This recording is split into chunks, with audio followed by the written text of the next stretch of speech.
capelli, finché io viva sarà vivo in me solo per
La carezza del vento, il profumo dei fiori, un lontano lamento prende il mio cuore.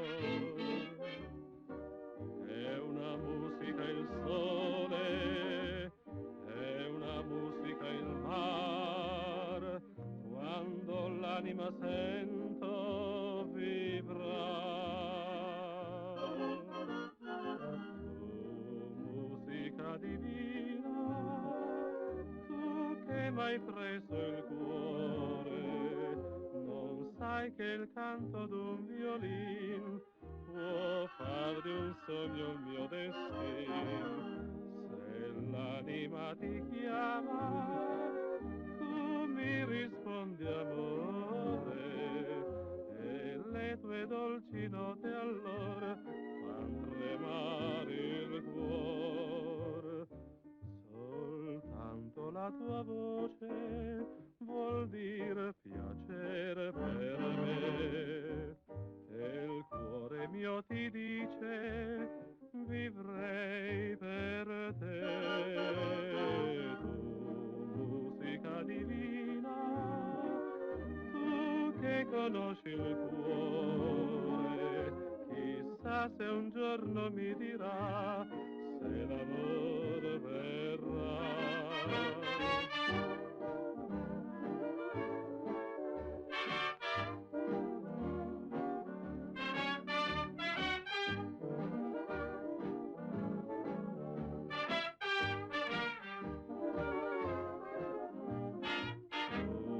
Musica divina, tu che conosci il cuore, chissà se un giorno mi dirà se l'amor verrà.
Ba, ba, ba, ba, ba. Ba. And we lost a viewer. Starting strong already. Anyways, hey guys, it's Will. We're black screen just because camera, you know, last time we've been doing this has heating issues. So we're just getting that set up. So we're going to leave it turned off for now until we actually start. So thank you all for who's going to stop by or has stopped by.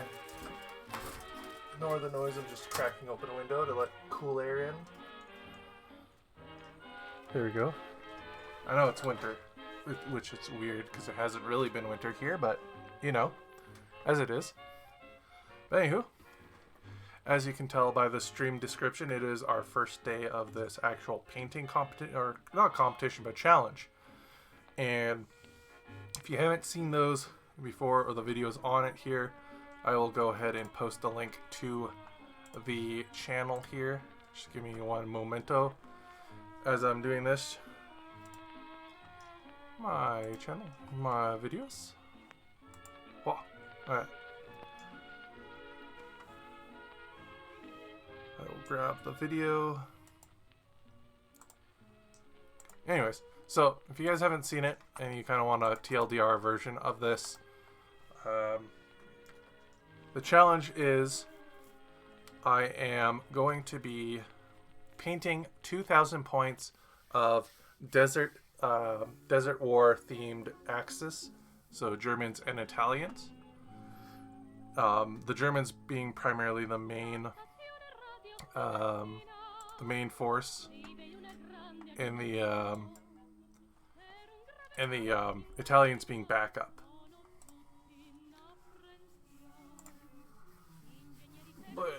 So, in that today's video stream, whatever, we're gonna start by basically base coating, so priming with an airbrush,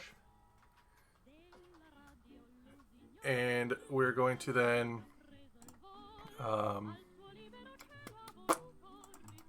I can speak, I swear, I'm not distracted, I also promise.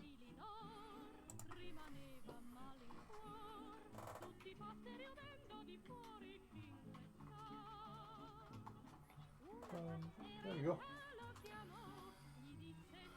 There you go.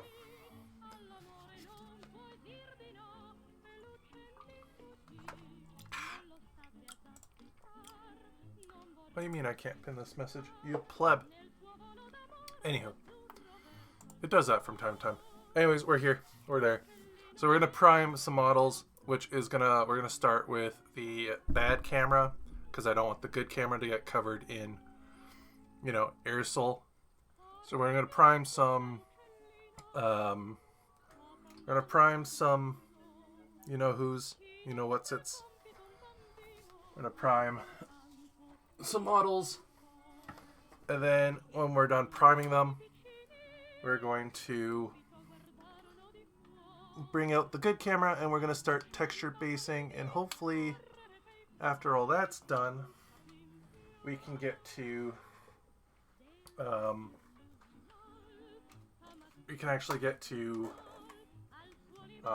painting up that Flak 88 or Pack 88, whatever it's called. That's the first one I want to start, just because it is the biggest. If I can have everything let go of itself. My cables are turning into frickin' the vines from Harry Potter that just grab things. So, I'm fighting cables here. Fighting them cables. Other news, I got a new monitor, so that's a setup that I'm trying out today too. So, yeah. So, you guys have been sitting in the dark long enough. Let me switch over to the camera.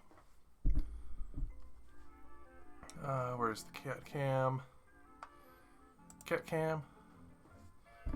There we go.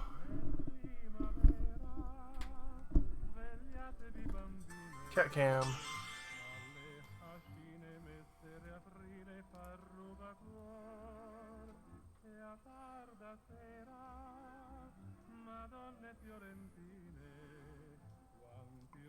There. So, as you can see, we have the white sort of tray out here. So we can airbrush without getting my nice matte wrecked. Our airbrush today is going to be this boy right here.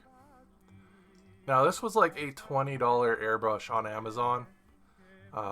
It feels like a Badger ripoff, but I abused the crap out of this. The needle is bent in it. I do have another a nozzle and needle I could put in here, but it does what I need to, and I've beat the crap out of here. I don't take the nozzle off for cleaning. I just dip it in the airbrush cleaner, and it's been going for the last 2 to 3 years. So this is my setup. This is it. Now if I actually had a nice airbrush like those $200 ones and you know, a place where I can actually run a compressor without getting, you know, booted, I would take a lot more care to it. But for what I need to do, which is painting large models, vehicles, doing some sort of, you know, blending of sorts, this does it. And it can get pretty, if you mess with the, pressure, air pressure, you can actually get pretty decent small lines and stuff. I did a few of my camo patterns on my vehicles with this. So we're going to fill it up, and we're going to prime all the models that are not primed, and the ones that are primed we're going to hit with color. So besides this, what I use is we're going to use, for our Italians that are with us,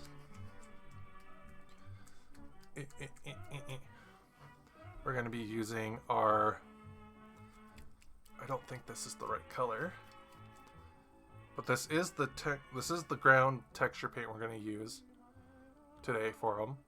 I was going to use my sand that I have a big box of, but my roommate has buried it under stuff, so I'm not going to dig out for it. So we're going to be using that today. We're going to be using, for the airbrush, I really like this color actually for a sand base paint.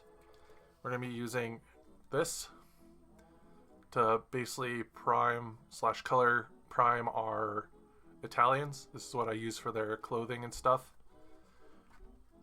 For my Germans, or my Canadians, you know, British, I really like to use this color for their pants and stuff, Desert Yellow. And then for their shirts and stuff, because, you know, desert color. Where is it? Where are you? Here's our primer. The Germans that started this war actually had a weirdish greenish color. It's like a faded army green almost. Is this the color? Oh, it's too bright. It's too dark.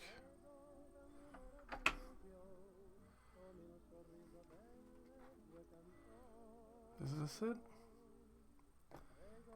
No.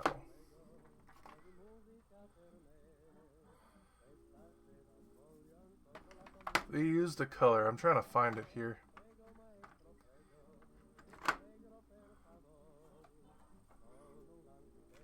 Oh, I think I may have found it. Ah, here it is.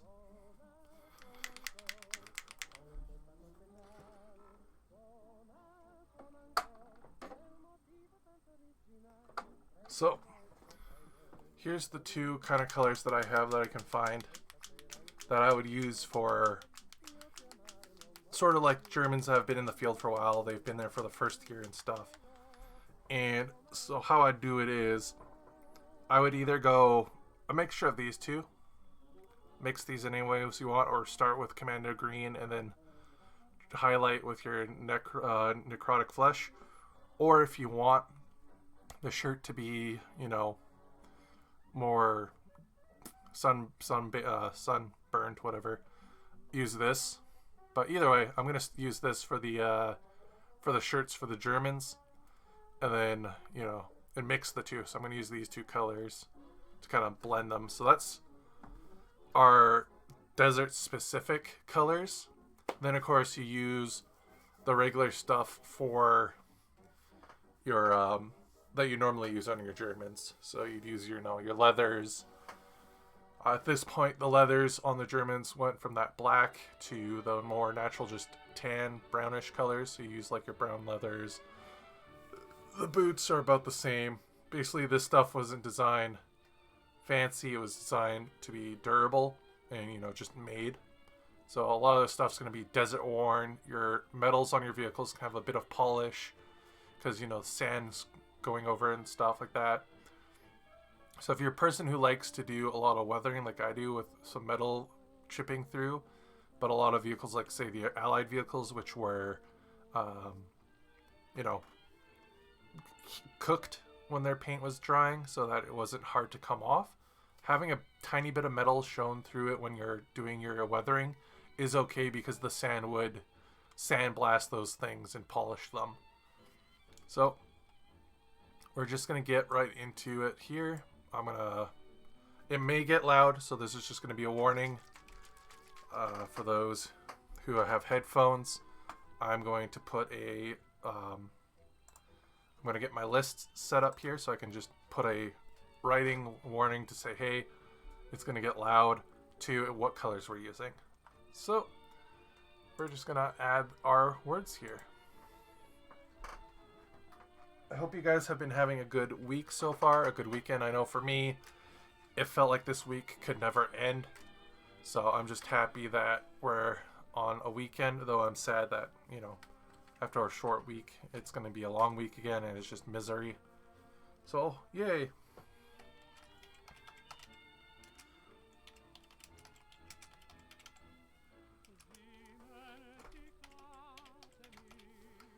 Hey. Yo. Primer. Then we're going to be using Karak.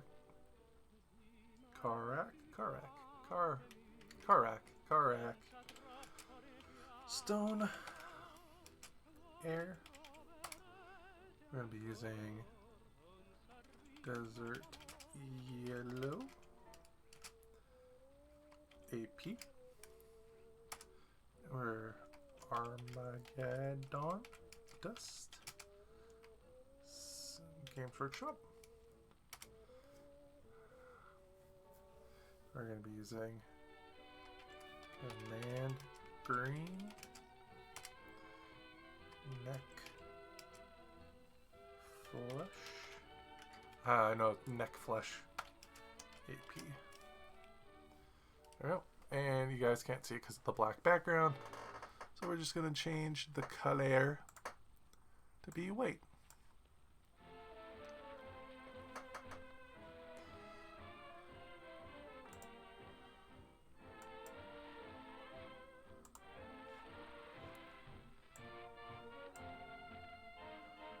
Huh. Why aren't you showing? Oh, because I have it turned off. Alright. There we go. We have it set up. I have to turn it on for it to be seen. That's a life lesson there to learn.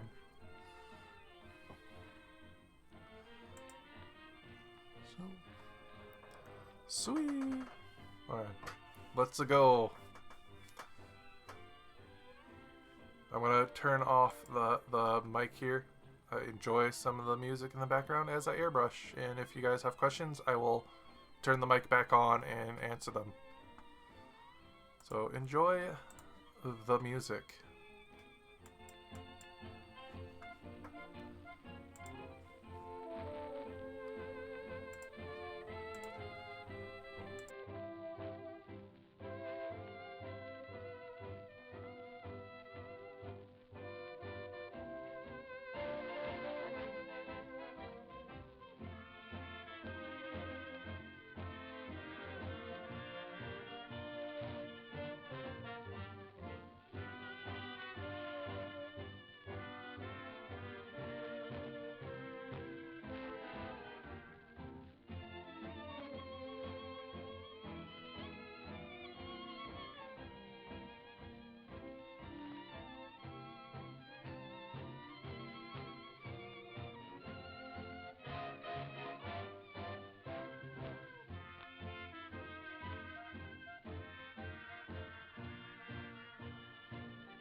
tener sul cuor, legala col filo dei tuoi capelli d'or. Forse domani piangerai, ma dopo tu sorriderai. A chi Lili Marley, a chi Lili Marley, a chi Lili Marley.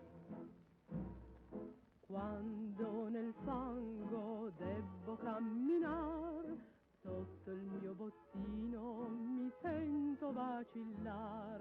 Che cosa mai sarà di me? Ma poi sorrido e penso a te Lili Marley, a te Lili Marley, a te Lili Marley. Se chiudo gli occhi il viso tuo m'appar come quella sera nel cerchio del fanal. Tutte le notti sogno allor di ritornar, di riposar con te Lili Marley, con te Lili Marley.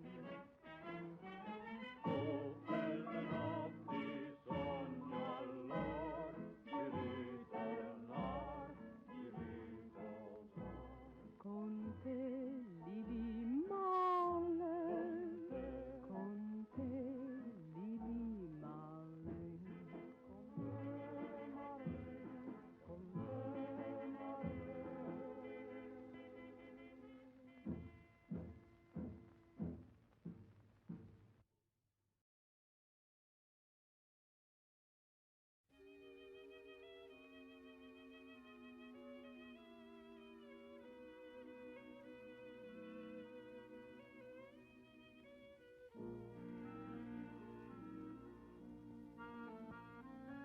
Mare, perché questa notte mi inviti a sognar, mentre soffro non so più scordar il mio perduto amor. Dimmi cos'è questa musica strana che tu dolcemente sussurri qua giù e fai più triste il cuore. Dal cielo scende su te come un manto d'argento e in quest'incanto tristezza e pianto tremano in me. Forse sarà la musica del mare che nell'attesa fa tremare il cuore. Torna ogni vela e tu non vuoi tornare, che lacrime amare versare fai tu.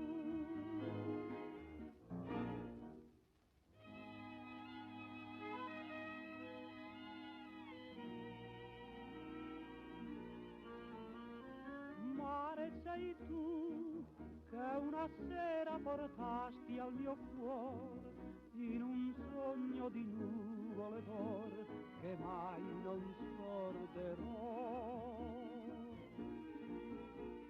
Corri laggiù, la sua sponda ritorna a baciar, se un istante la fai ritornar la vita mia darò.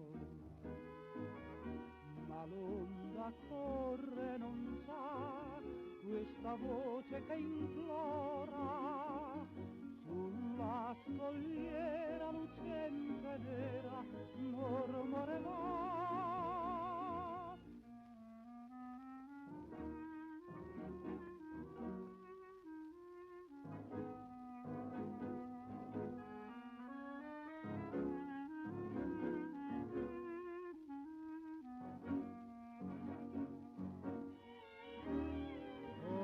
Mi vela e tu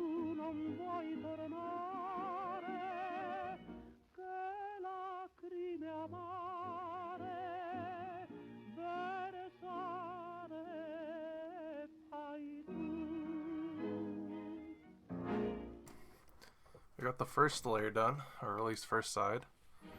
So we're going to go in and get the second half of these models. So let us do that. Wow.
Now, I'm not too worried about it being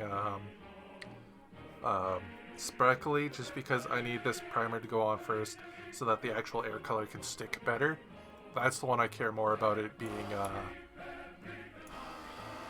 locked, being you know, speckly.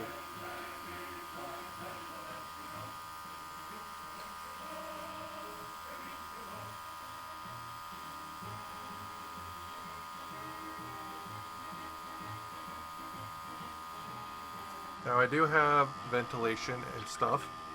This is non-toxic stuff I'm using, plus I have window with a really good breeze blowing by me right now. And I'm not face first into the models, so.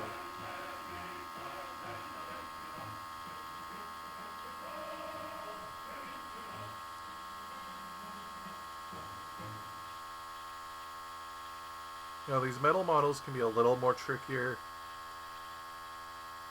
with the primer, just because it blends in so well with the white metal.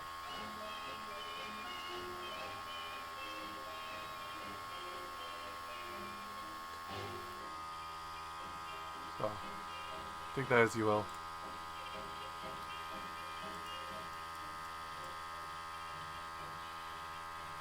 Oh. There.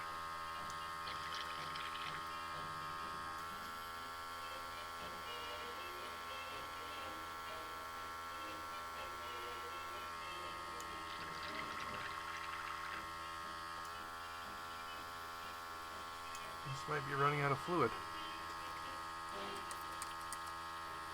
More water.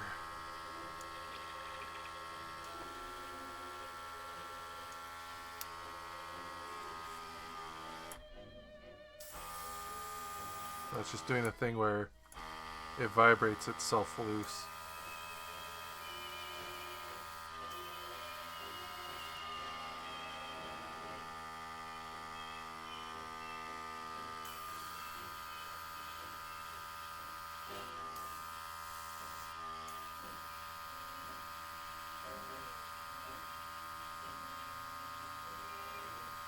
I have a really crappy air compressor thingy that I have. It's just like a always on compressor. It's the quietest one I can get, and for its price, size, and all, it does what I need it to do. Though not great for recording and stuff, but you know, you gotta start somewhere.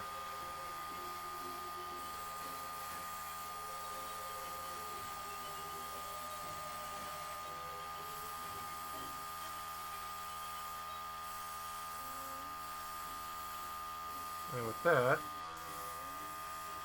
we are basically done with the white primer. Now the nice thing about this stuff, once you get your mixture right, is you can just blast the crap out of your models with this color, and it's not going to, you know, clog the details as other paints might. There is definitely some primers that might do that.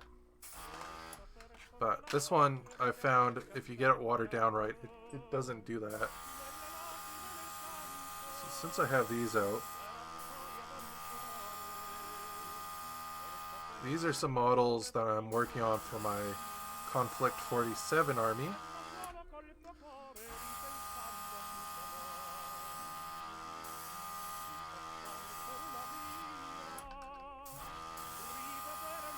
I'm basically using some Cromlech stuff and some Imperial Guard plus spare bits I have from my last Daughters of the Motherland to make some more powered armor units for my Russians.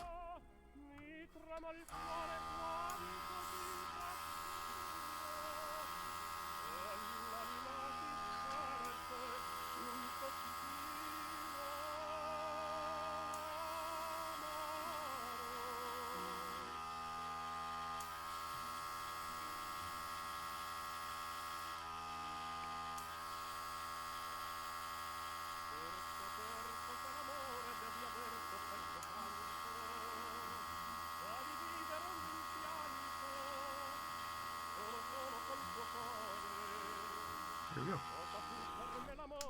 So that's the primer done. Those can go back over here. So we're not painting them today. So, as you can see, nice and primed. And you can do a good chunk of this army with like a small amount, so these guys will need a little bit more. He'll need a little bit more. The metal does take a little bit, just because metal kind of got to get underneath the models with these ones. And metal ones, you got to definitely be more spray with them. 'Cause it doesn't stick as well as plastic. So we're just gonna lean all these guys down and do one quick coat over all the parts that was not touched because, you know, angles. But as you can see, for the most part, this does actually do quite a bit. Now, once I'm off stream, I'm going to continue basically doing these stuff. I think the idea is going to be each day I'm going to do a different step within 1 or 2 hours, like 2 to 4 hours max. I'm going to just do a stage. So, and by unit, so like maybe today is going to be priming, basing in base uniforms. And then the next day is going to be, you know, the flak 88 and stuff like that. And we'll get all the base layers done. Then we'll do all the washes and so on and so forth. And every step I do that's outside this stream, I will post on Twitter. So make sure to follow down below there. It's in my Twitch down below here. Down below is my Twitter. So make sure to follow on there. I'll post update photos and stuff. And of course Saturdays we'll stream what I have left. So we'll see. It might, to extend the challenge, I might skip some days of doing this, but yeah, let's go.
And there we go. They're all primed. I have very little to no primer left, so that's good. You can always add more to your to your paint reservoir, but you can't always. It's harder to remove, so you always want to do little edits at a time. And as you do more and more airbrushing, you'll kind of learn the difference. Now, normally I would have two different cups for this sort of thing, but seeing as we're mostly just primarily airbrushing today,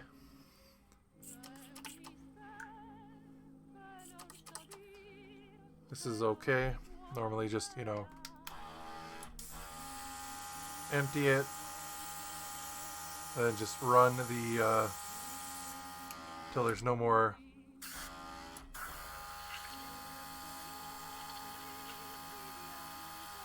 there we go, till there's no more paint coming out. And then we switch to our next color, which is, we're going to be doing the since the paint's already kind of pre-mixed, we're going to be doing the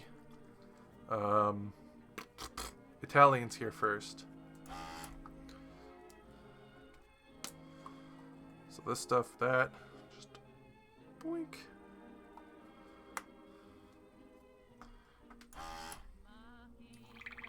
Mix it. Now this stuff's great for khaki clothing or doing like a bright sunny day on stone and sand and stuff. This is a very good sandy color. Now I'm just going to get all the guys that are supposed to be Germans, and we're just going to move them out of the way. This is the color I would have used on all the on their bases if I was painting them with the texture paint done. I would have done the texture or the sand first before I did all this priming. By the time we get to this stage, the primer should be dry enough to add another layer without it getting wrecked.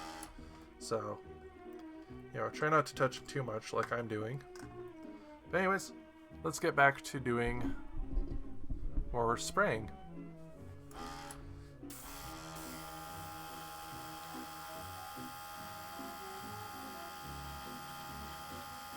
We're mostly trying to get it on the uniforms, but if you get it everywhere else, it is such a light color that it just does not matter.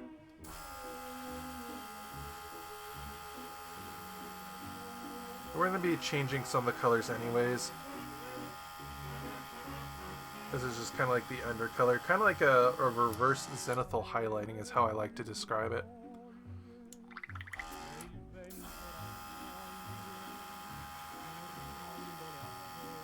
It does work really nice with speed paints. So if you had speed paints, you can do this also.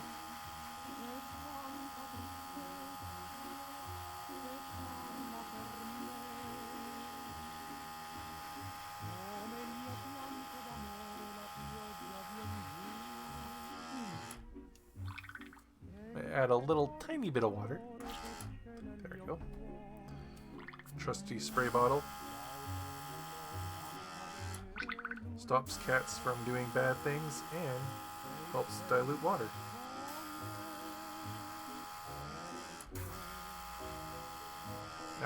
Now I think with these guys, because they're carrying a box, I'm just going to spray the box.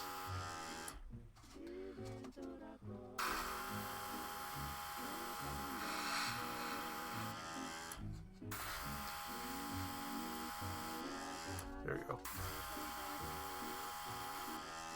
There you go. Box has been sprayed.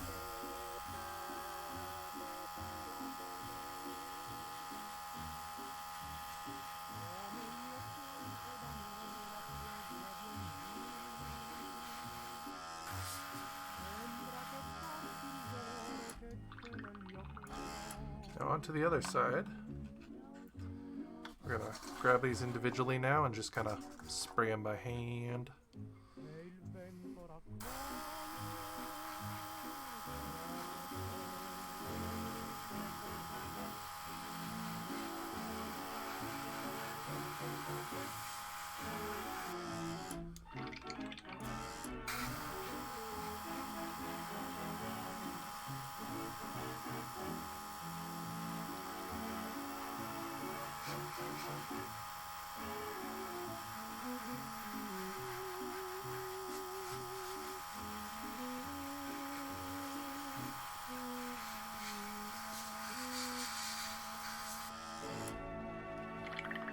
Now, I'm also spraying the base here.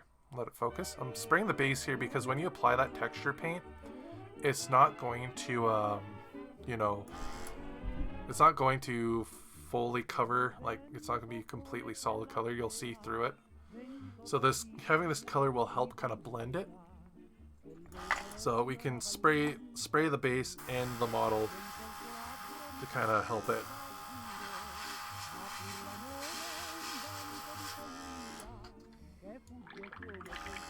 For some reason my stone today does not want to comply as well.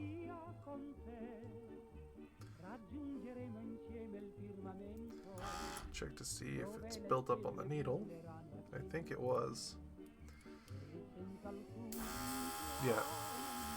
There's just buildup on the needle, that's what it is. So yeah, that's the speed we should be getting. Like, this should be covered in like 10 seconds max.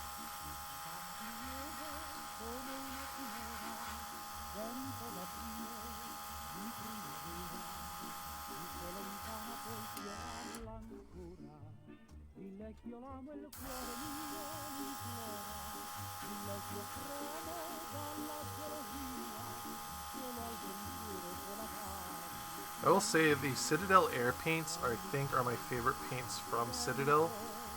It's just a shame that they kind of discontinued them, because their whole model for doing paints and supplies was for new beginners. So somebody could just pick it off the shelf and just go.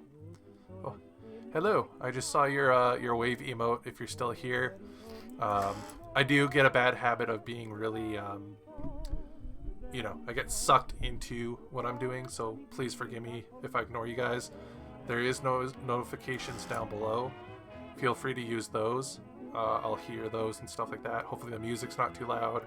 Hopefully the air compressor's not blowing your ears out. But thank you for stopping by. We are painting a challenge here, as you can see from the title, of... Let me just get this done and I can speak.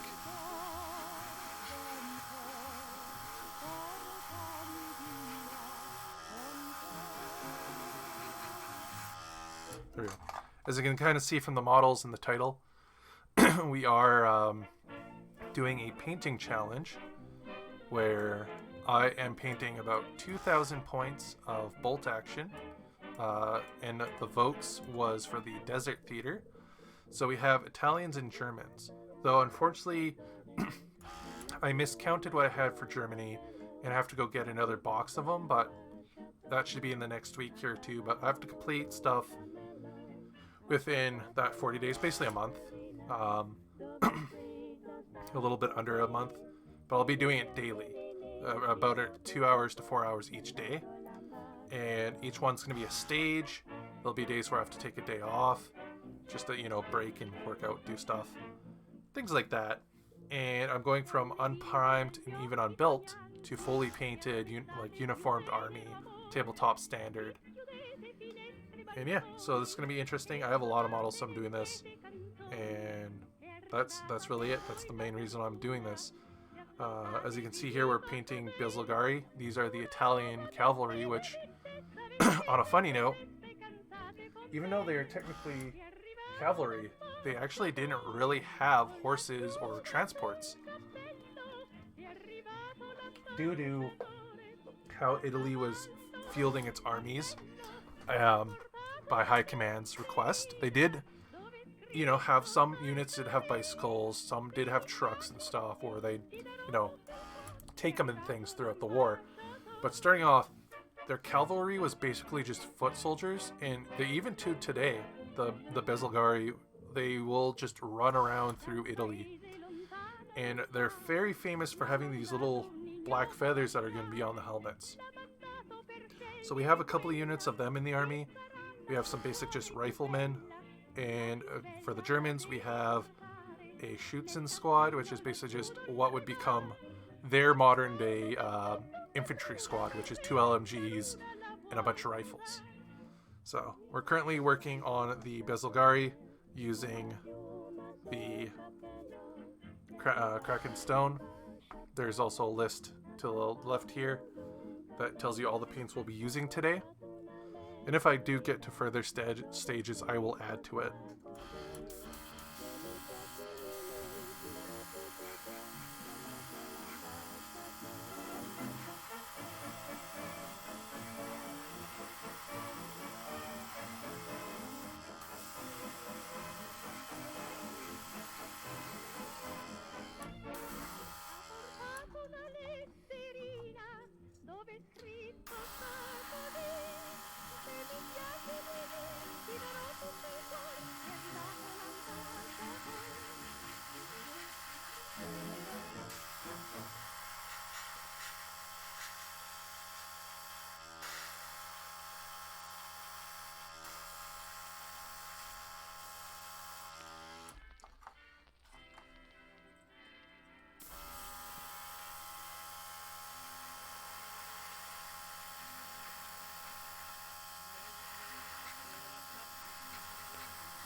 Down he goes.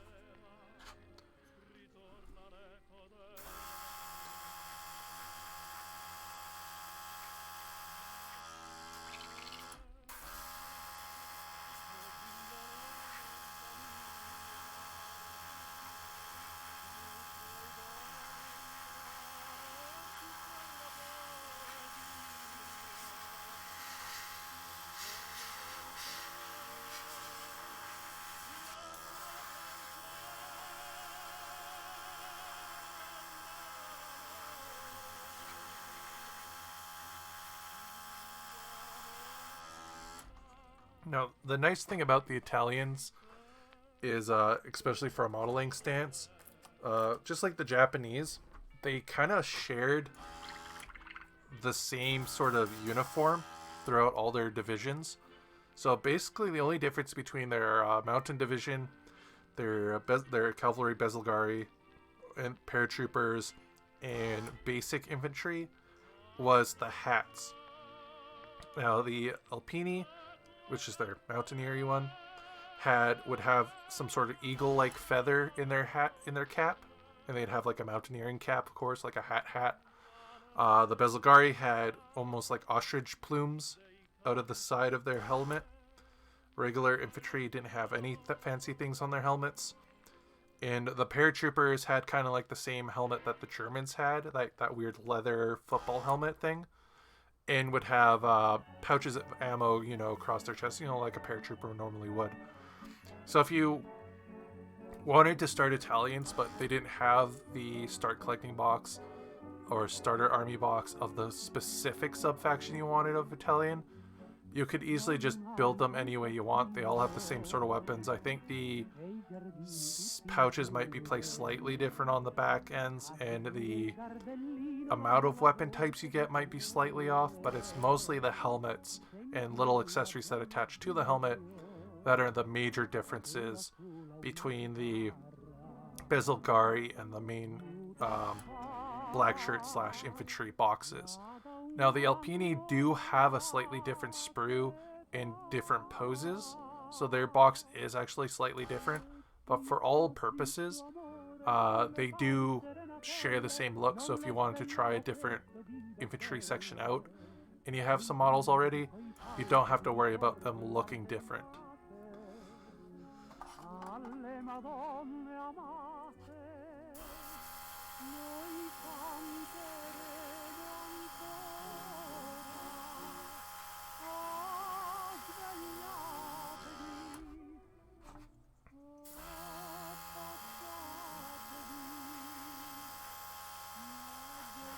tutti amore, non le pare serenatelle, non le svegliamo queste bimbe belle.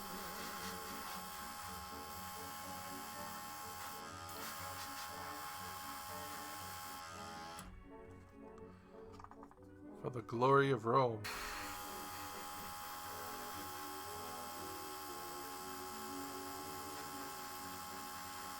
Con i vetri di un balcone, a due chiacchiere la luna, non si canta per la bionda, non si canta per la bruna.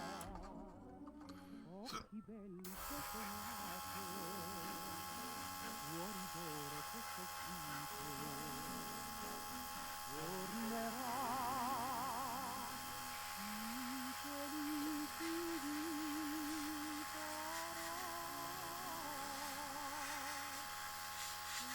infelici di amore, non le pare serenatelle, sei in guardia come stanno le sentinelle, sei brividi, sei calci di corde in argentate, alle Madonne amate. There we go. Now we can dump this into the bottle. Dump it back in. You can always reuse. Make sure you don't dump the wrong color in there. And we're going to get our paint water back. And we're just going to spritz it out. Now with this stage, I don't worry too much about it being completely cleaned out of this color.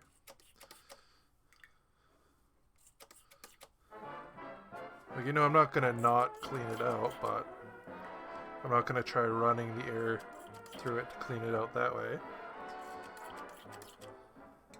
There we go. That's clean enough. There's a little bit of water in the bottom, but hey, that'll help. So now we're going to do the Germans, which again, like I said, for that, we're going to paint with the green on the dudes that still have uniform shirts on. Because these are my pack crew, I'm going to actually hit them with the necrotic flesh, because they'd be around a gun and stuff and working in the sun all day. So, running around, not in trenches and stuff. So I'm going to use this color. So the commando green I can put back.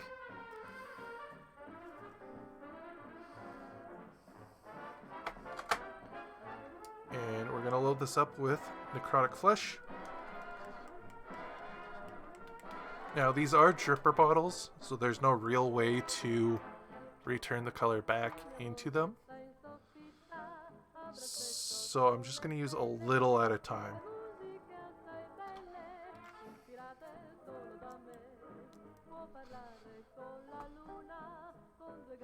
I might need a little more than that. You guys get the idea.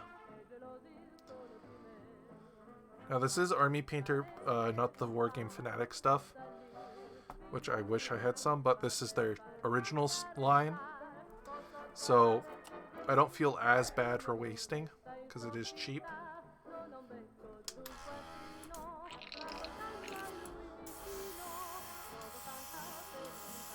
But still, I don't want to make it a habit of wasting colors.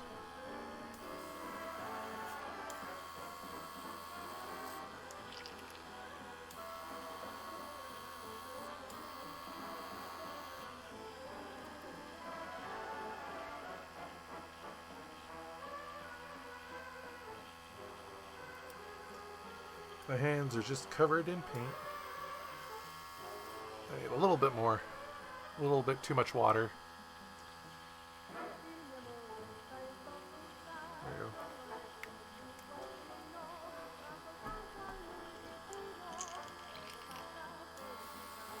Army Painter paint do have a specific smell to them, I've noticed. Okay, so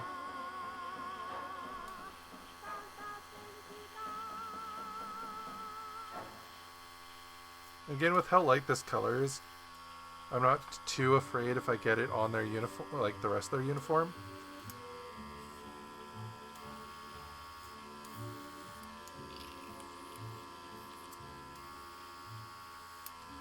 Did he clog again?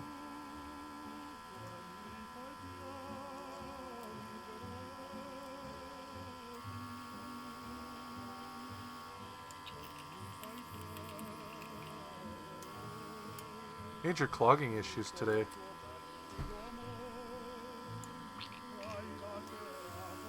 There we go.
Now, if you wanted to say paint your Germans like I did my Italians, or even with the desert yellow, that is fine also.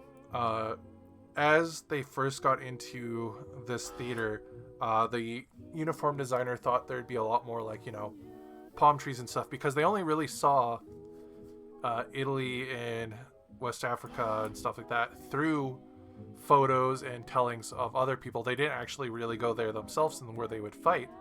So a lot of the photos they had were, you know, cities and places tourists and other people would go, where they purposely have tried to, you know, terraform in a way to have more of that vegetation and water and terrain and stuff. And to be fair, there is a lot more, you know, rivers, terrain, vegetation stuff, plant life, animal life than you normally think when you just instantly think desert at first. So the idea was kind of there, but in practice there was a lot more fighting in the sand than there was in the outer sort of like little villages and hamlets than there was actually in major cities and stuff. So whereas the British, who were there all the time with their colonies, knew that kind of where the fighting would take place and were a more all desert yellow sort of camo or like clothing. And same with the Italians. They had uniforms actually in coloring based on what part of their territories they'd be in. So their cities and the battling in Sicily and stuff, yeah, they definitely had that more grayish colors, the greens. Whereas they're in the desert with Rommel, they had a lot more of that sandy yellow color. So that was kind of a cool little tip to learn about when painting the desert Germans. So you can do them either or. If you want to do them with a slightly darker green than this color, if it will focus. If you want to do a slightly darker color of this green to be like when they're fresh there. If you want to do a faded green like I'm doing, or if you want to do a fully sun-bleached yellow, all our options are good. It is up to you.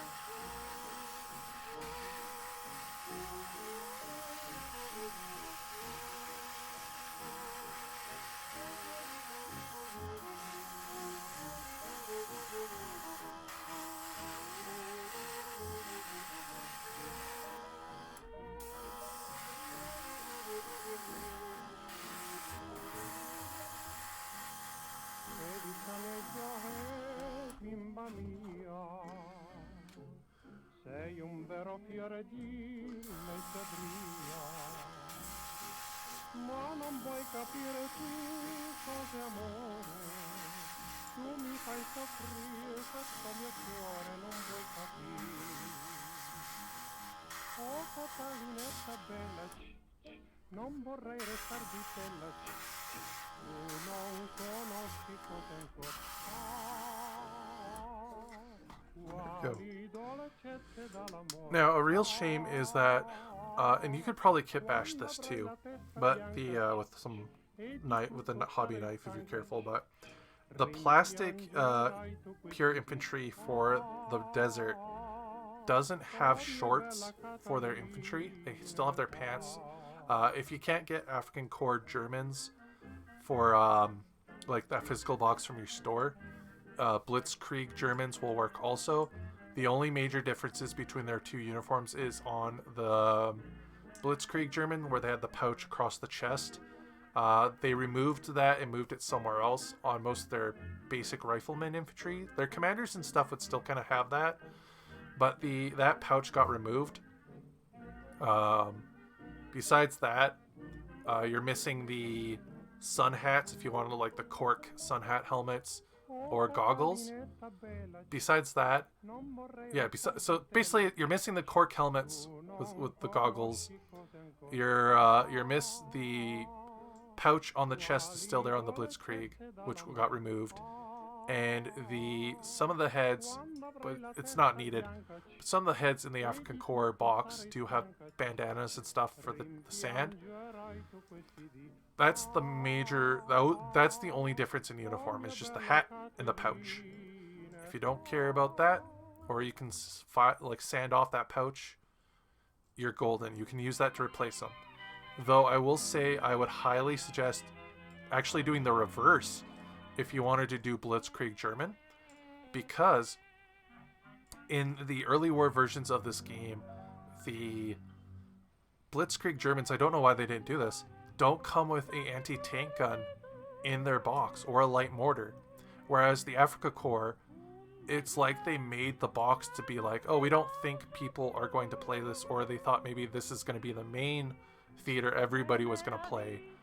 And they give you anti-tank guns and mortars in the box. Now, if you buy both boxes, you could just swap the arms and bodies over to be Blitzkrieg, and that way you can keep them separate. But I would say buy the Afrika Korps box as your main box of Germans, and they're very easy to switch between early and mid-war, so you can use them for both. You know, you just don't use the cork helmets and the goggles for the Blitzkrieg, and then you use the cork helmets and the goggles for the desert. So now, since we've painted our dudes with the greens, we're basically done the airbrushing for now. What we're going to do is I'm going to go in and I'm going to check what Rommel's uniform was, and we're going to prime him in that. And then potentially hit the boots or the pants on the Germans with the other color.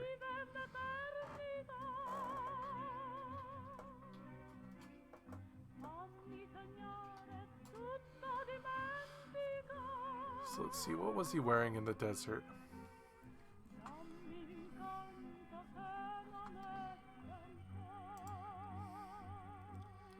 Wearing the field grayish green? Okay, I see. He's wearing the green.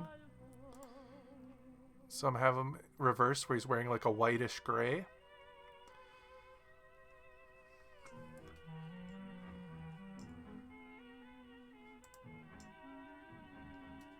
Okay, so like a white gray, almost. It really depends on what version. Seeing as we're in 42, his uniform would be kind of, you know,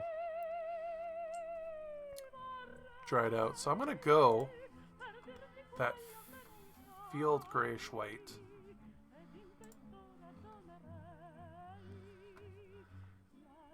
There's also a version where he has the green too. So he's in his coat. He's in his uniform, his cavalry uniform. So he's not wearing his long jacket. So I think I'm going to go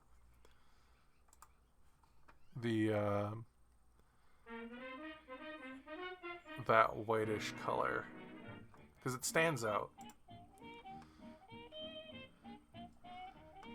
But I don't know. What do you guys think? Should we do the... I'll get pictures.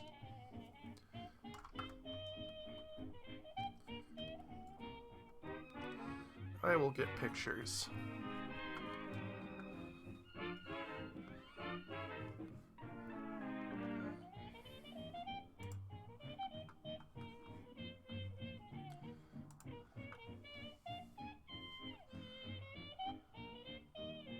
Maramau, perché sei morto?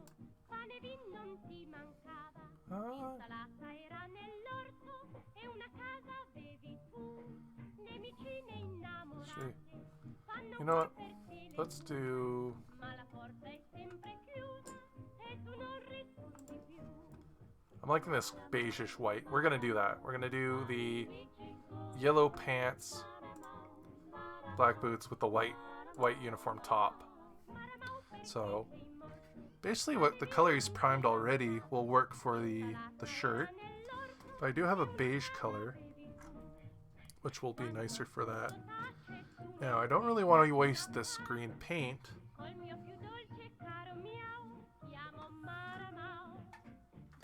Oh, I know what we can use it for. We do have this car.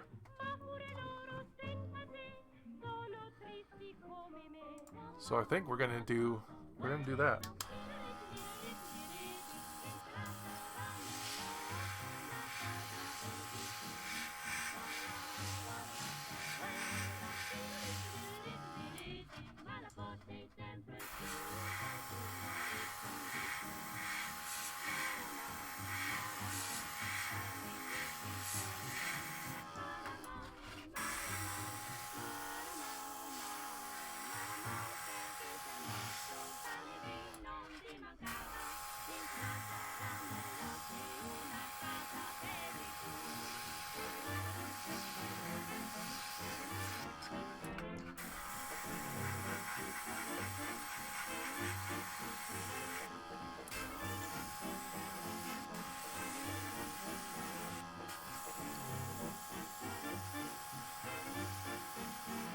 There we go.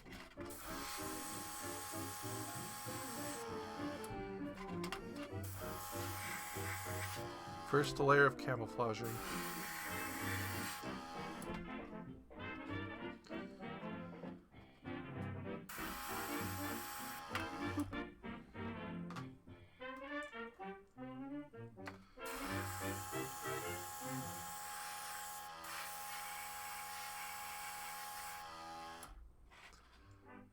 Now,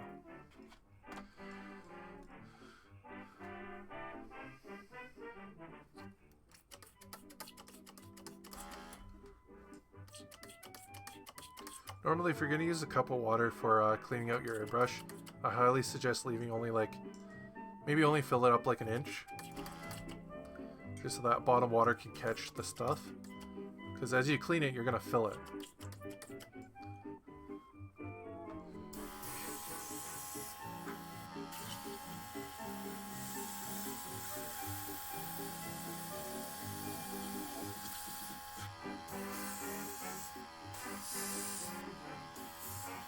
There we go. Cleaned out. So I'm going to quickly do Ramel's shirt here. Where is it? Ah, here we go. So if this... Actually, I see a better color. Come to me. Whoa. It's like a purplish white. This is not a purplish white. It's definitely a white gray. Now we're gonna try this. Experimentation! Now I'm thinking between the two colors to kind of represent him being in the desert is these two colors here. I'm thinking beige matter, but I want to try the stone golem first. And of course the stone golem doesn't work. We can always just throw in the beige. This could also be a good color, this stone golem, to mix with the other colors to kind of give it a lightning effect to represent the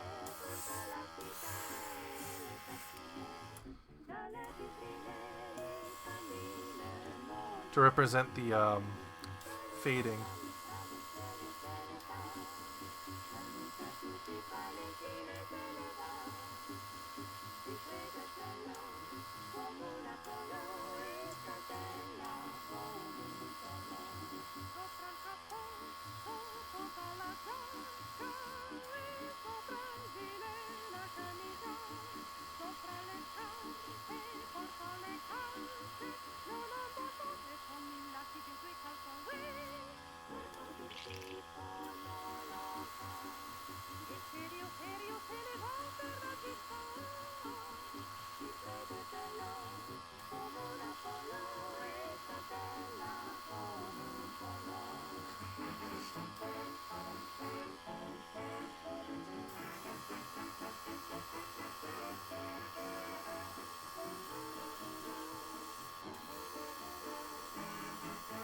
There we go.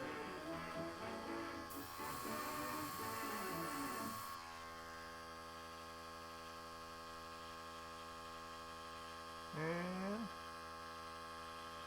it's a bit more stonier, but it has that sort of faded gray look to it.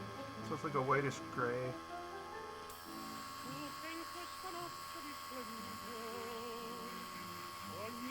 So it's not bad.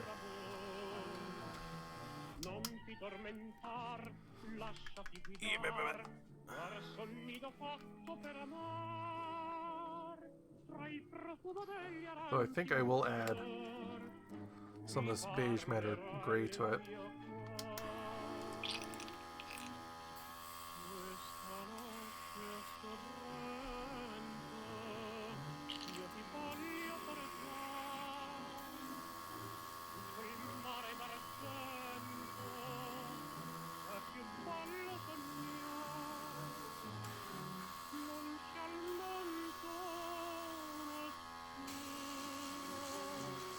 Now I'm just blowing air to kind of push the paint around, kind of dry it.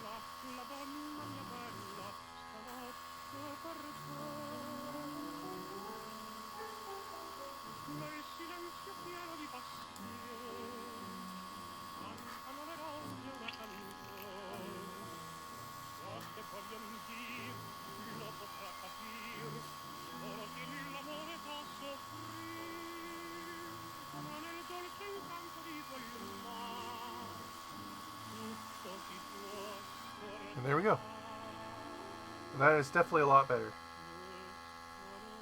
So now we can go in and we'll clean off the needle here.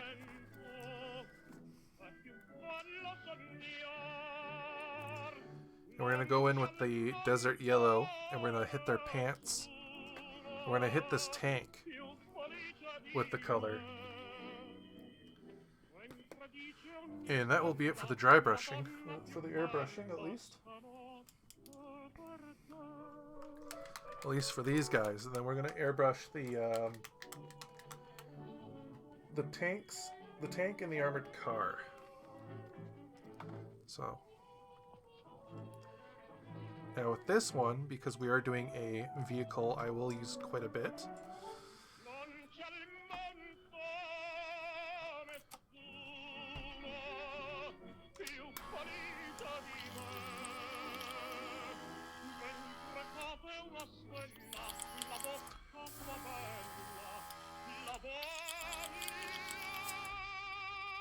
There's a leak in the air.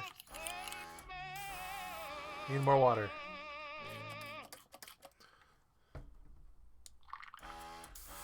There we go.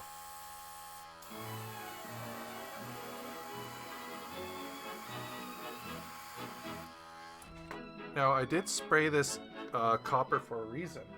That's because I wanted to do kind of like a fresh metal look, like it was just made, and it's been in the sun. So when you look at it with how the water is or the color is going to be semi-translucent or transparent. It'll when the light hits it, it'll be reflective and give that metal sheen and wear of Tellurian steel. But when you look at it in darker places with less light on it, it'll look more solid. At least that's the theory.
Move the top.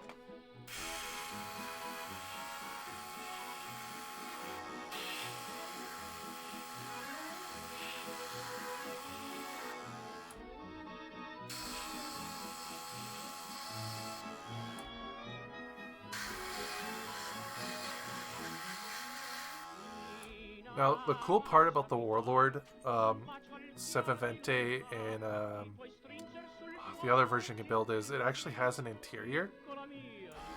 And you could, with like I see here a magnet, you can use both turrets on it.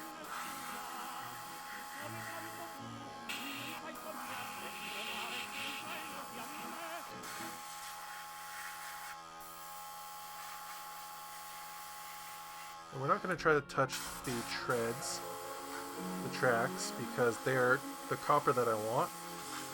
So we're just going to get the undersides here. There we go. And as you can see, like I was saying about that metallic, I don't know it's as easy as it is to see on this camera, but you can see it's kind of got that shine still. But when you're in the darker colors, it's kind of, you can still see that yellow. So that can go back into the box because their camoing is different.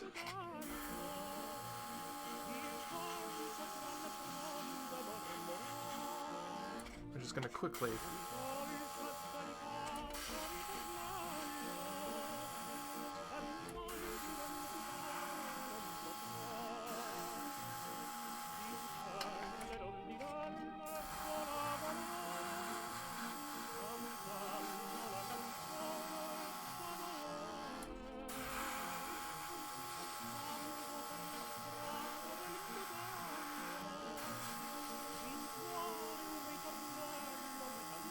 there we go. It's done.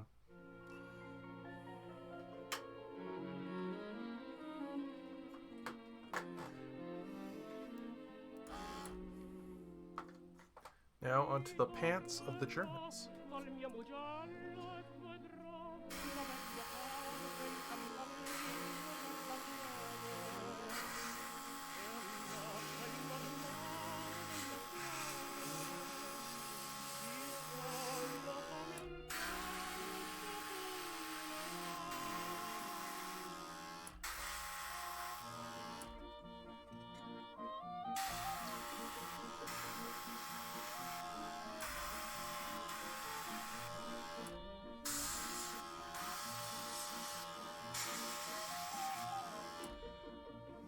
If you get some on the boots, it's fine.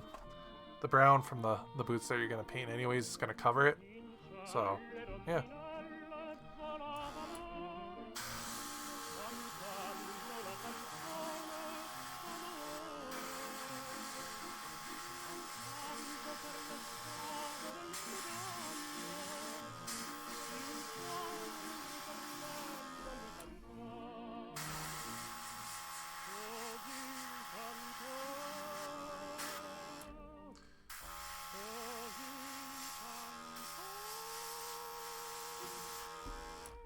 We'll give him a newer helmet. There you go.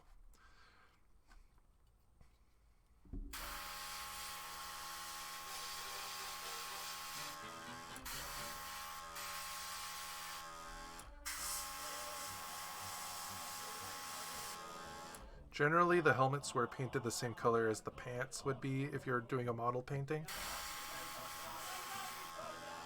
But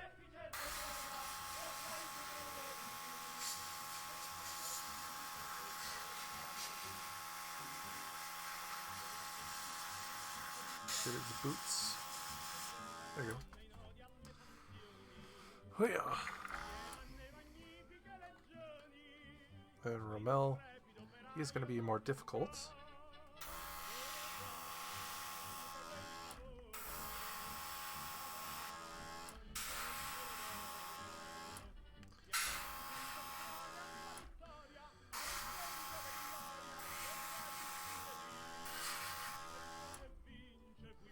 Again, we can always go in and paint over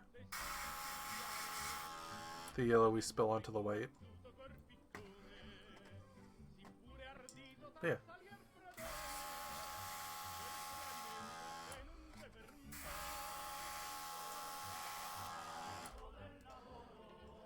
And that's the infantry that I have that's not already primed. Now we're going to take the Panzer IV here that I have. We're just going to blend in some yellow.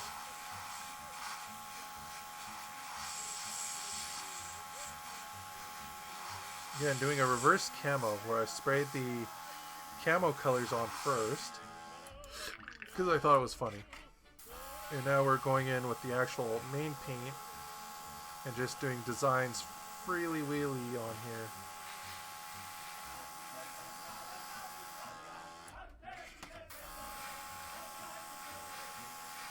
Now this isn't practical at all, and I would definitely do this a different way if I was caring more about historical accuracy, but I like my watermelon tank.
Bam.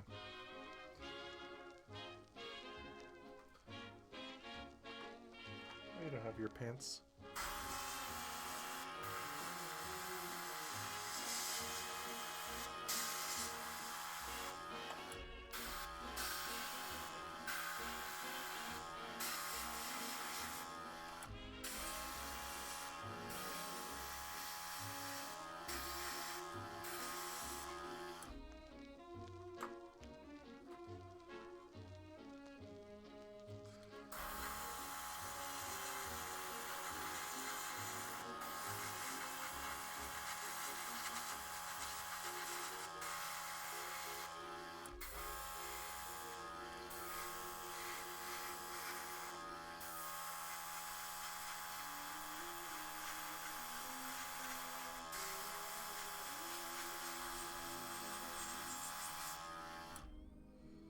Yeah.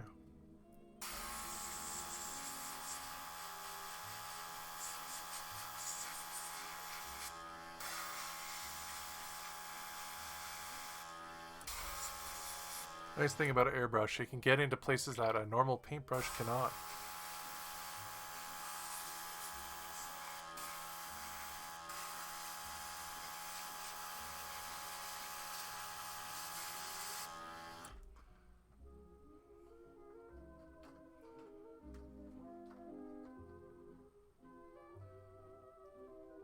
And I think that's that. That is that. So, yeah. Desert yellow can go away. That's right there, my most used section. Beige can go back. Stone goblin can go there. Necrotic flesh can go back into its hole. Where did I get it from? That is the question. Got it from here. And these paints can go back to their hole with the rest of the Games Workshop. Keep that out. This can go back into its spot, which is down here.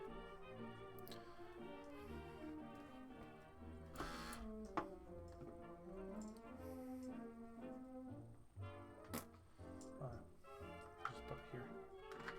Bam. So.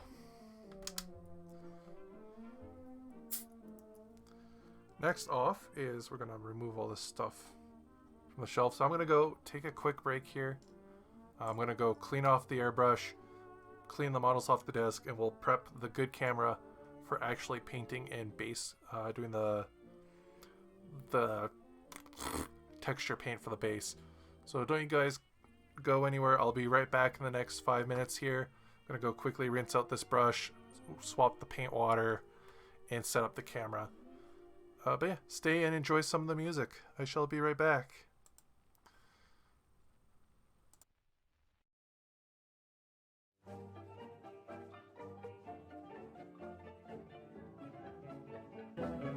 Chante, chante ma guitare, comme une cage sonore, où du soir jusqu'à l'aurore, mille oiseaux sont enfermés.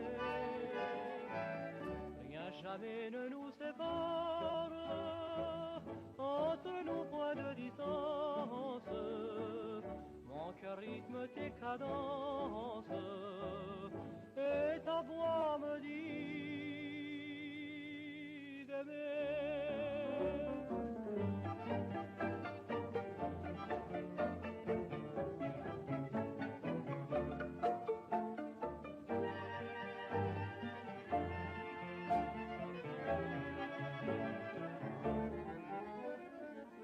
Une étoile se lève,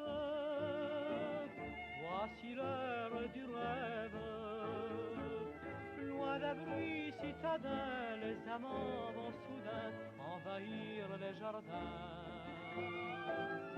Un chanteur solitaire, sans amour et sans loi,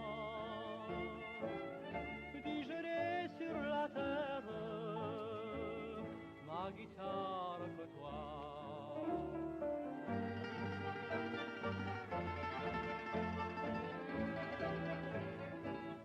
Suona, suona mio chitarra, lascia vieni il mio cuore, senza gas e senza amore, mi rimani solo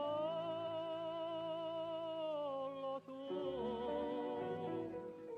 Si la voce impavelata, accompagnami sardina, la mia bella rondalina, al balcone non c'è più.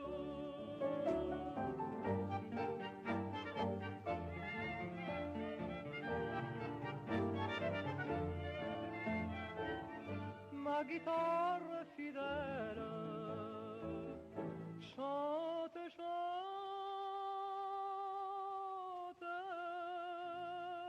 l'amore.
Notte vuoi dirlo tu, quella che un dì m'amava non m'ama più.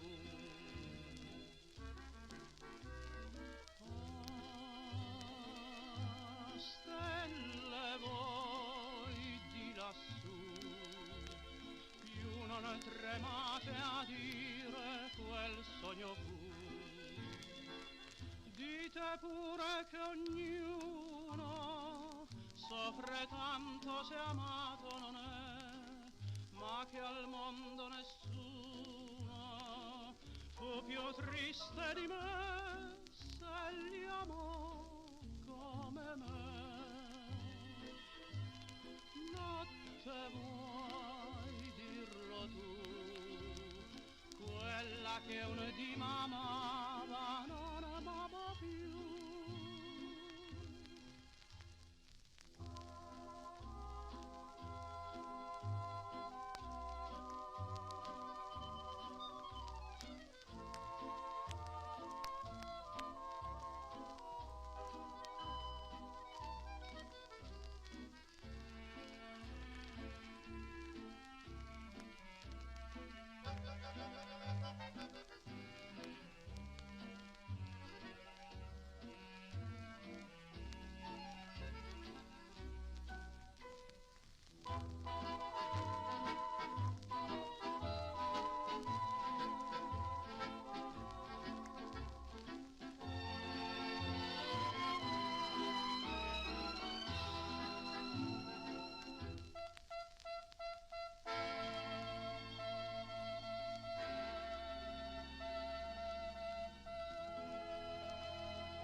tremar la tua mano, questo canto d'amor fa tremare il mio cuore, o violino zigano.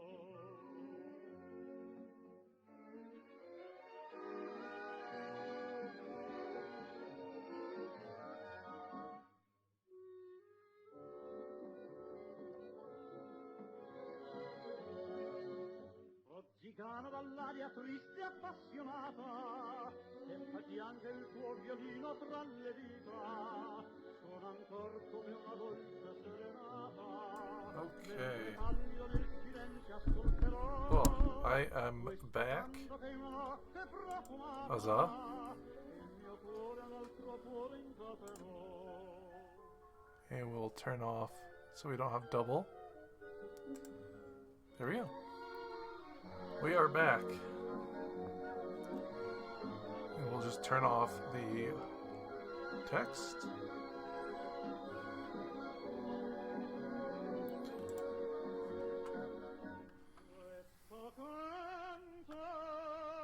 Turn down the music.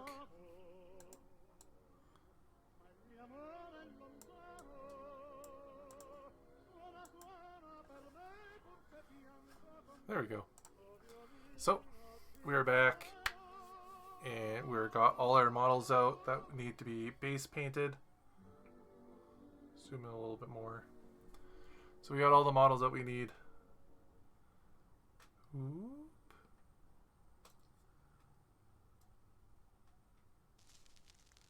There we go. Got all the models that we're gonna base paint here. Out and about. So that's what we're basically going to do today. I'm going to just zoom up this camera here, just move it up, because we're going to be holding the model up here to do it, so I need my hands to be seen.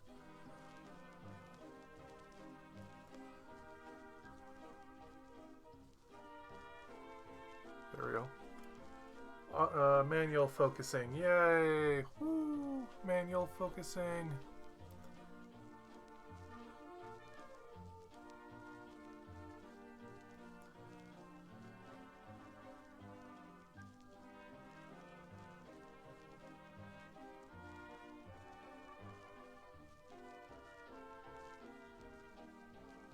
There we go. That's as clear as it's going to get from the distance and lighting. So, anyways, so we're going to grab our stuff here, our models.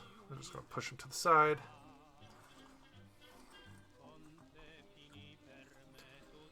Hopefully you guys have been having a good weekend so far. It's been going okay for me. I need to drink more water, but that's a me problem.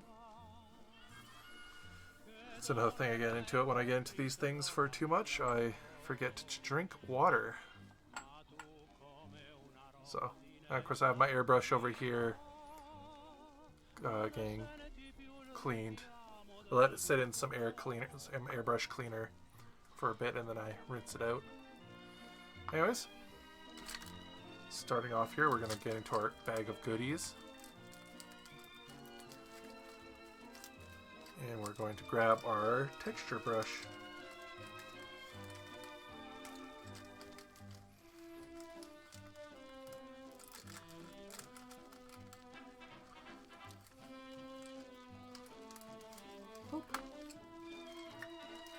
I've had this texture brush since they released them from Games Workshop. So, yeah.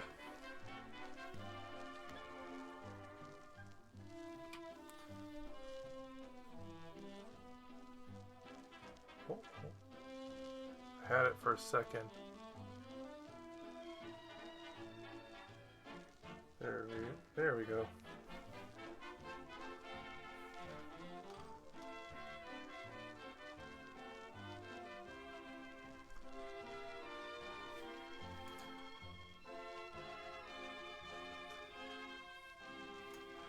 When you have to white balance everything. Woo! Okay, let us get into it here. So let's start with the biggest one.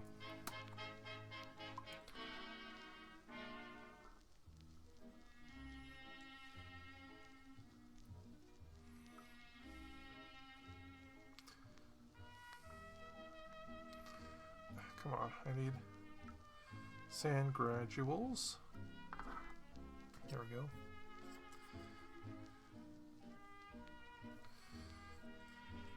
Normally on, I've learned this, and I know you should do this, I just get so excited. I like building more than I like painting. So I get too excited for this. But on larger models like this where you want to do like detailed effects and stuff, like having things on it, I would definitely recommend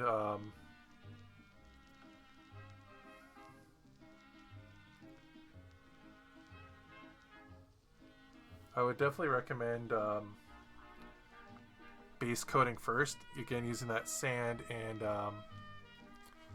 the sand and glue technique. But yeah, because it's really hard to get, like, especially on machine gun teams, it's hard to get under the machine gun and stuff with texture paint. Though if you prime the model or you airbrush like we did the bottom to match kind of like the color of the ground that you're going to be doing, you can kind of get away with it because you're not really looking under there anyways. But you'll know. And you are your own worst critic, so the pain of knowing that you didn't do that is strong.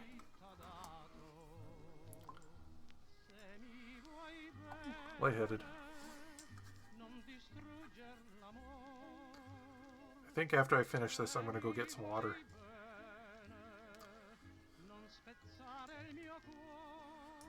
But, yeah, just applying it on, make sure to get any that goes off the lip. Trying to be careful, because unlike mud, sand is supposed to be, you know, compact or dusty. So I don't want to get too much or none at all, if I can help it, on the models. But if you're doing a mud texture or a snow texture, if you get some on the boot, as long as you're not completely covering the entire boot, it's not bad, because you can just say, oh, it's mud on their shoe. It can also be a good way to hide if you accidentally cut off feet or something, if you're removing the metal puddles off their legs. But for desert theme, unless you're doing like a muddy desert after the rain or it's raining, you don't want this to be all over the model, at least not the granules. The color is fine, because that can be dust, but the sand granules, gradials, whatever they're called, the particles, you do not want physically on the model. So you can go in with like a paper towel and wipe it off. Water on an old destroyed brush you're going to toss.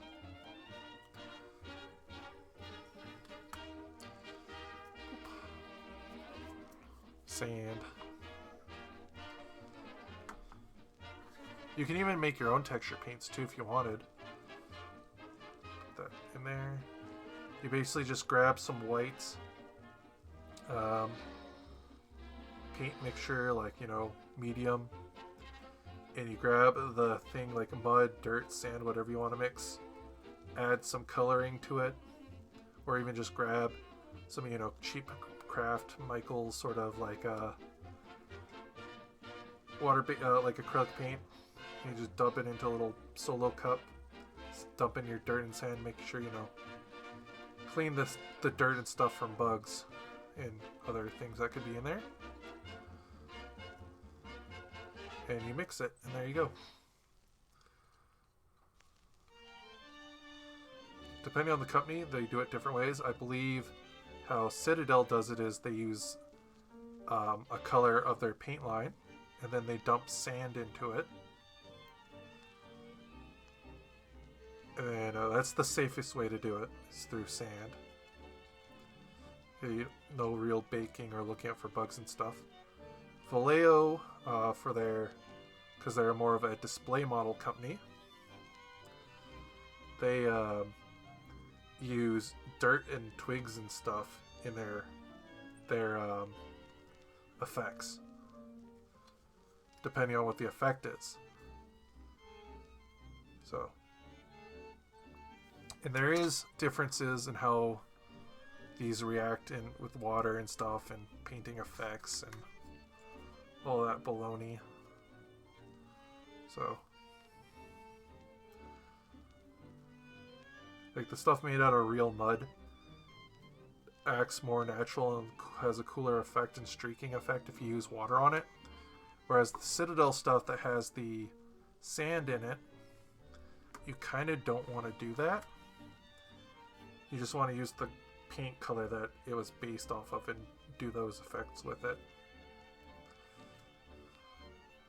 I also find that the sand paint also kind of separates harder and dries faster than the mud stuff. Mud stuff, you can just spray some water in it and it's good to go. Like I had one little bucket of Vallejo mud that lasted me like 2 years. Just from, you know, make sure the lid stayed closed when I was done with it and spraying it with water.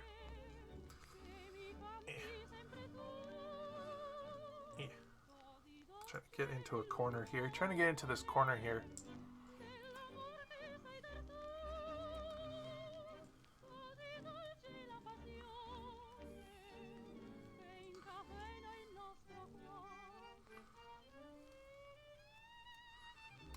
Yeah.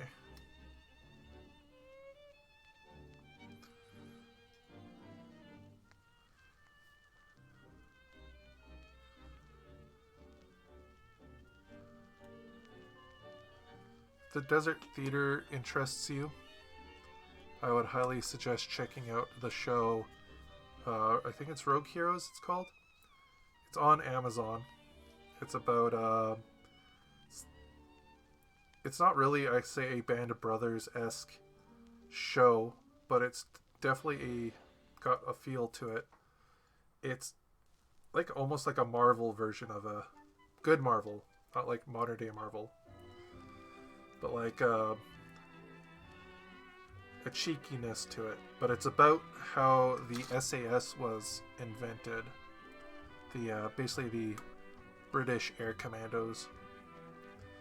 Now somebody's probably going to get mad at me for calling them British Air Commandos, but they're the special forces that we all know and love today from the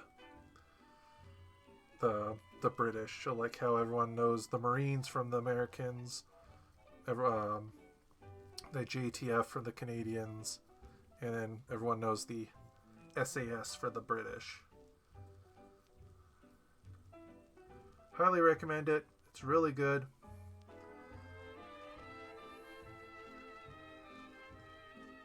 And I can't wait for a second season. I hope they get a second season because Masters of the Air was also really good.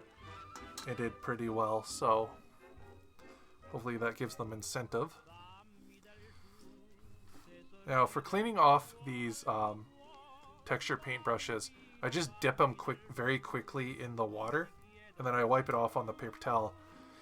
Because, again, if I had a little solo cup I could use to rinse it off, then I do it in there. But because I only really have the one cup, I quickly dip it so that way I get very little graduals in there as much as I can. Now, the reason why you don't want to mix your paints is because those little sand stuff will get into your bristles, and it can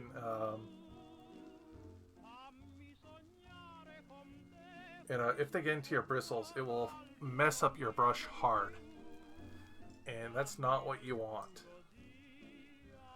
Because if once the sand gets in there, it ain't coming out, and it's a pain in the butt. So here we have our sand texture brush here. The fuck are you doing, camera? There we go. We have our sand.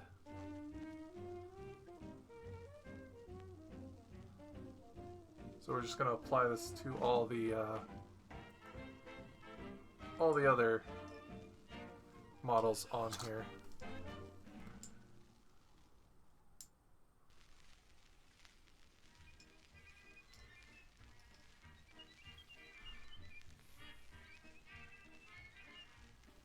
So let's go.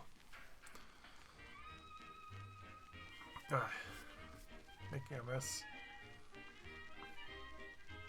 Making a mess. Now this one is going to be easier. Like these models, you can do this with the models on these bases.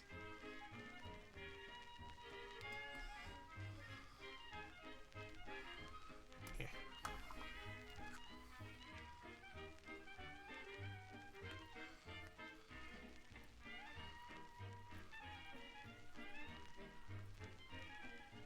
I know it's kind of hard to see because my hand's in the way.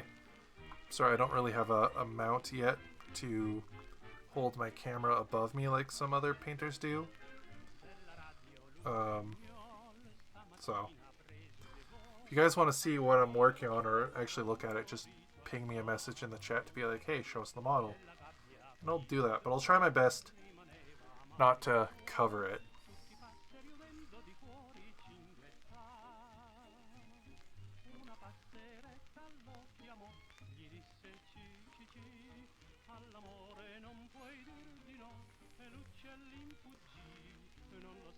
And, try to keep it in focus too. That's the other.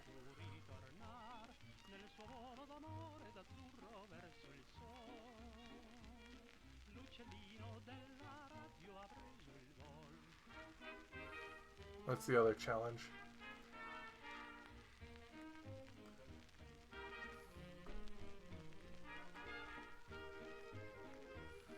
Is trying to keep it in focus.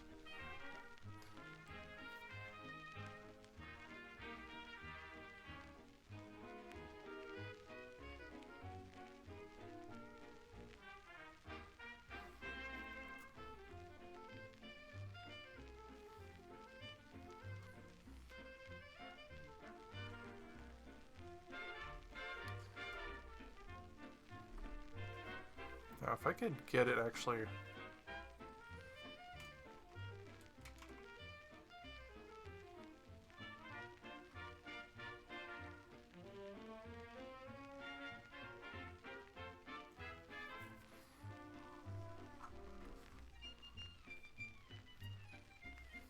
Live vid maxing.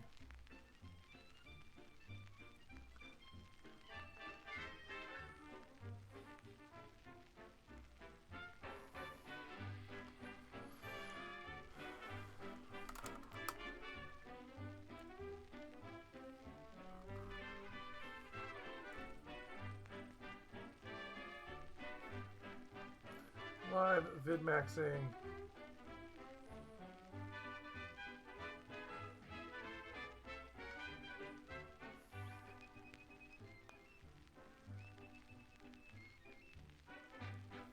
Well, that's as good as we're gonna get it. So, need more texture.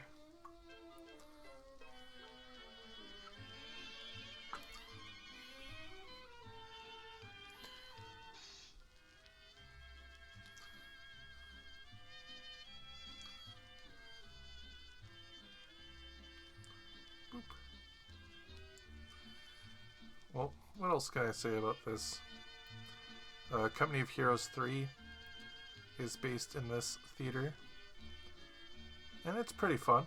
There was definitely some bugs and stuff, and not as much stuff in it like Company of Heroes 2 did, or even Company of Heroes 1. I kind of wish the single player just like narrative story was a lot longer. The one where you play as Rommel in the invasion of Africa. I kind of wish you'd play the like, because when it gets like basically the end of its story, it feels like it should be halfway through the story. And I was kind of hoping like, okay, we're gonna do this other half, because they're saying you don't play because he's the bad guy, you lose. They're not gonna change history, so you're constantly winning, which makes 100% like, you know, it's fair. But you were just constantly just winning, which isn't a bad thing. I like seeing, you know, how these guys won, because it's like, if everyone's so afraid of them, but yet they're always so comedically just bad in all the movies and stuff, like how do these guys win? Or were winning? So I like to see that aspect, but I was expecting to see us getting our hands handed to us in the end part, but we never really saw that. But I guess you can say that's what the second campaign is in it. Instead of having one big long campaign that was one thing or the other, they kind of made two to please both sides, which I'm happy they did. But then the second half is where so you basically, how I see it is you play the Desert Corps narrative campaign first, and then you play the second campaign, which is where you play as the Allies, where you can do a mix of Americans and British, or just the individual, and you're pushing into Italy and Africa and stuff, and you're basically doing Monte Carlo and stuff. So yeah, that's another thing I can talk about that's related to this. If you kind of want to see where I got these models from, I did do a unboxing of the starter box, the Gentleman's War, which has the Germans and the British in it. I also did boxing and reviews of the Italians. But yeah, I'm hoping here soon to have a friend come over when they're not busy so we can do some unboxings. I got the Warlord Games blind box, and I bought their black powder for Napoleonic starter box. So, hoping to review those and go over them with him. Because there's some stuff in the starter box I want to give him. Because when I got them, I ordered both the Start Collecting box / 2-player starter box and the mystery box together, and they only handed me back one box from the mail room, and I was like, "What? Where's my starter box?" And it was inside in the bottom, so I kind of unfortunately had a sneak peek of what's in the mystery box this year. I didn't try to go too deep into anything. If I had to open it to see more detail of it, I just didn't. Just flipped to the bottom, grabbed my 2-player starter box, pulled it out, and then resealed the mystery box.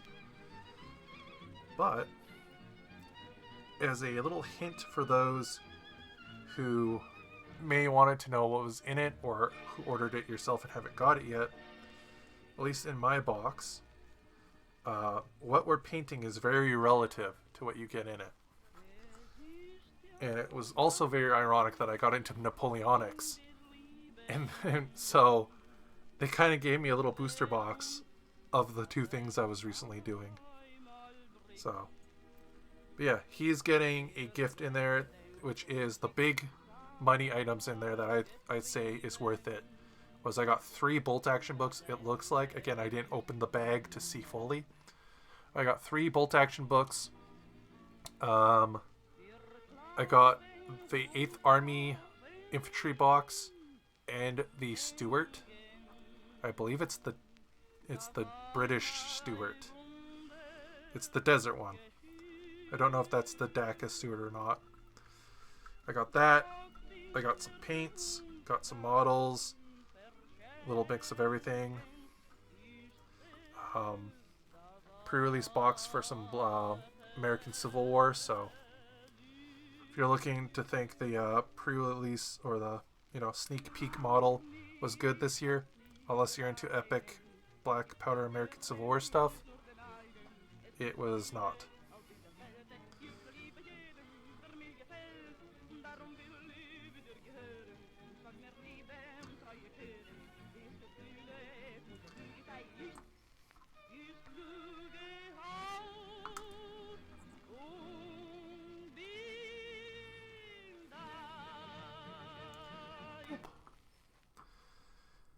But yeah, I guess I can also go over some stuff since I'm just kind of painting here. I did have a video planned for... get in there. All the mess. It's like a kid playing with craft supplies at school.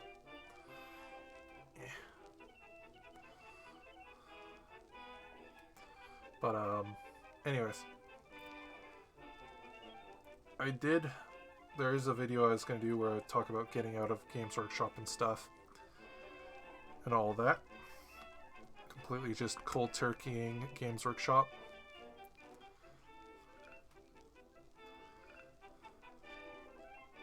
But I guess I can do that here.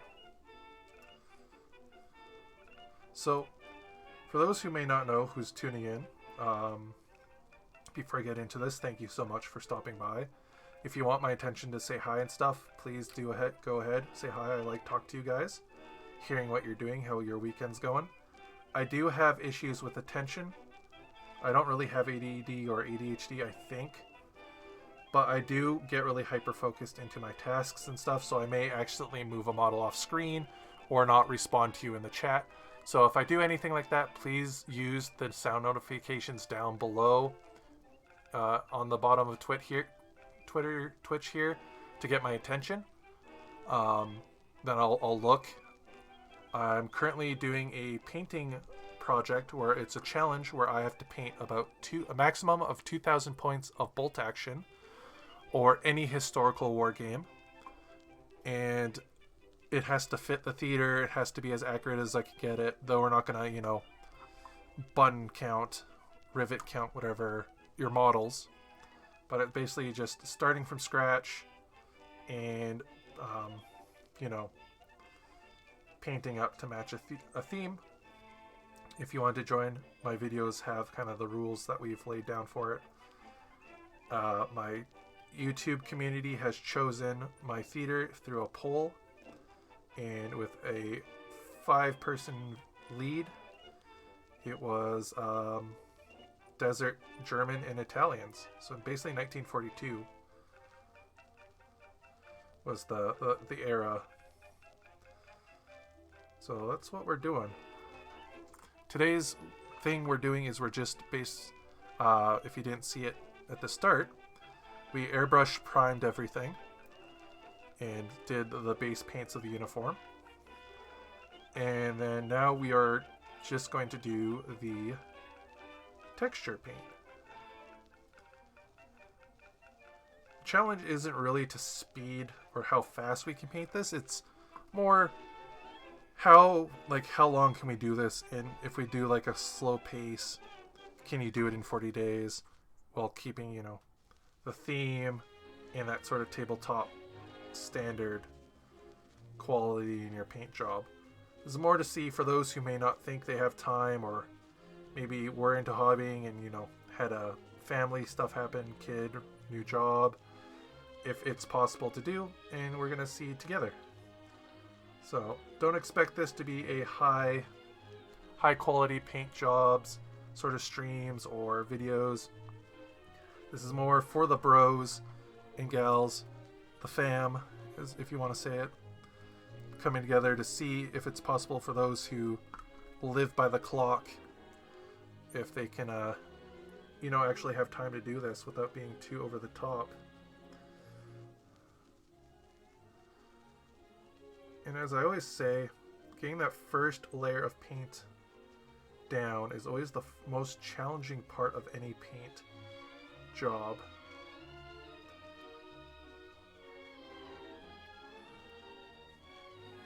There we go. Here I don't care if I'm too messy. The paint itself will add like a sandy streakiness to it. But you just don't want the sand particles on the model. Ugh, my shoulder. But yeah, so with that out of the way, getting into what I was talking about, Games Workshop. For the longest time, I used to work in a game store that was, hobby stuff. I'm not going to say which one. And they're closed now anyway, so it's still... And we used to do Games Workshop and stuff like that. Board games, RPGs, Magic. And I was brought in because I had that board game and RPG and Warhammer experience, because I used to love Warhammer. As time went on, Games Workshop became the Games Workshop as we know it today. And starting to lose faith in that, seeing it behind the scenes, you know, stuff not being able to be ordered in because they're not favoring stores, you know, overpriced, and just really getting into it, and then not really having time to play myself because I'm, you know, running store, doing my own, like running for events and stuff. It became for the community, which wasn't a bad thing. I kind of am a forever DM, so, you know, running events and being the game master is world builder, whatever have you, is kind of more fun for me now anyways. Appreciate your DMs, because without them there's no D&D, and players don't usually want to be a DM, they just want to play. But anywho, so doing that over the years, kind of was slowly losing interest, and then there was about 2 years worth of time where we started running tournaments and events and things. Now, this doesn't apply to everyone. Everyone's experience can be different, but the more and more I got these competitive players, the people who wanted to be cheap out on models, pricing nickel and diming you, and you can't really make one side happy, or one side would complain that you're trying to favor the other. It just kind of grinded on me. And then of course with models being like, oh, it's $100 for 3 dudes and stuff, it's just like, man, buildings becoming made in China but then going up in price, not being modular to like just build it any way you want.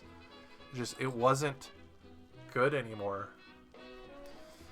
And after that, the one encounter I had with players who basically were, you know, abusing the system and abusing like people I knew online and stuff, and just the toxicity of the community of competitive play and just people around where I live, just it really just drained on me. And after that I just stopped playing. Like 7th edition went into 8th, didn't really play that, and then 8th went into 9th, and then 9th into 10th now, and just I never played the game really. And there's only one real person who kind of had my last sort of chance of playing the game the way that I like, which is just funsies, throw it down. You build a list because it sounds cool. If it happens to be strong, it just happens to be strong. And they got out of Warhammer, and that was it. I was done with how everything is just Warhammer related, competitiveness, people being sore winners or sore losers, the Games Workshop themselves pushing new books every year and stuff like that, always these updates, new models being really expensive, you know, and being, because they're the newest codex, they're the strongest, so on and so forth. I was done. Now, I will say this. The people who still write the books are still old school Warhammer people, so their books, as best as they can, is still like great. It's still great writing. I haven't read the Horus Heresy newer stuff, but like all the old Black Library stuff, Old World stuff is great, and I will continue to enjoy their universe, their lore. But I'm not gonna buy their models and stuff anymore. They sold off, and even in the selling and getting rid of my models, the community of Games Workshop people kicked back in again. I sold, and I won't say names, I won't say great details, but I sold my Khorne army and my Sisters of Battle army, all of it. Just got rid of all the models I had. I did have some left over I hid, / I kept because I forgot about them. And I did keep my Be'lakor. He's cool, he's still in the box. And I kept the models that were very, you know, personal to me, like my semi-custom Velkea the Bloody, my old original Saint Celestine, a Immolator I had unbuilt, I kept. And there's a couple of Khorne demons that were kind of hiding in my boxes. In I think a Dragon from Sigmar I have still. But anyways, so I sold these. I was going to sell them for a high price because there was thousands of dollars. And if you guys have seen my videos on my YouTube where I went through all my armies I had, you would see value there. But anyways, So I was selling them for, you know, a low price because people are not really buying at normal prices anymore nowadays because of, you know, the economy and cheaper players. And so there's a dude who was like, hey, I'll give you cash for all of this. I'll come drive and pick it up. Will you sell it for, you know, lower than what you were asking price? Like a price where I could have said, nah, I'll wait.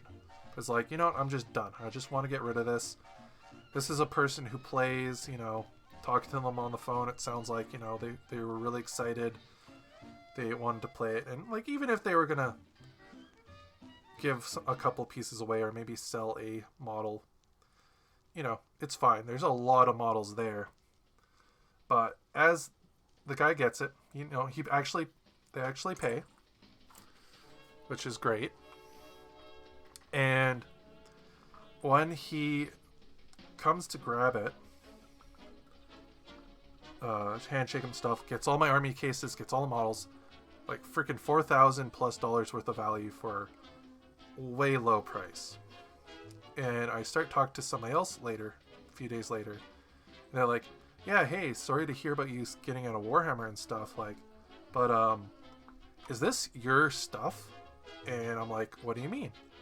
So I go to search it up, and the dude had 90% of my models, selling them for the price I was originally going to sell them for.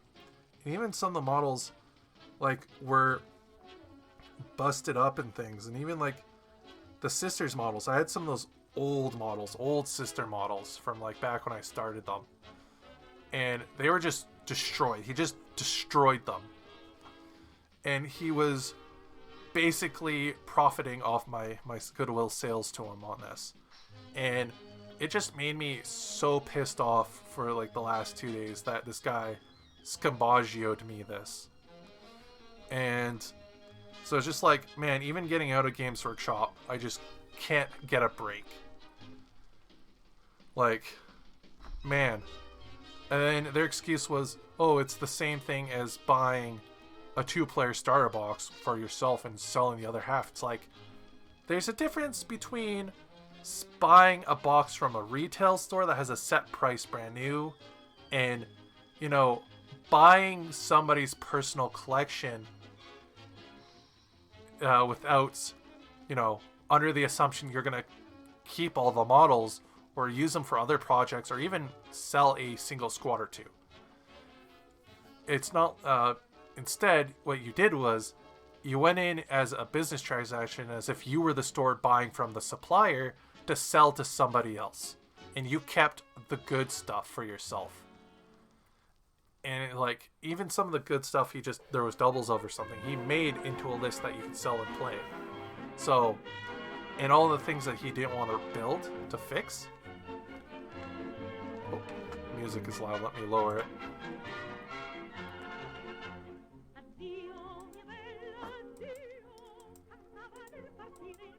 Yeah, and even the models he wanted to, you know, could have been fixed, he just sold. So, yeah, I'm done. I'm completely done with the community, and I am done with the game. I'm working myself up again. I can't really think. It's hard for me to describe what's in my head. That's another condition I have. So it may not sound bad to you guys without, you know, fully going into full details. But, like, it personally affected me more than it should have. Like, I was definitely in that brain set where I don't give a crap anymore what happens to these models. Like, if he wants to, like, buy them all and burn them or buy them all to sell them, I don't care. But I don't know why that affected me as much as it did. But whereas in the historical wargaming and other war games and skirmish games, everyone I've talked to and played with, they're super baller.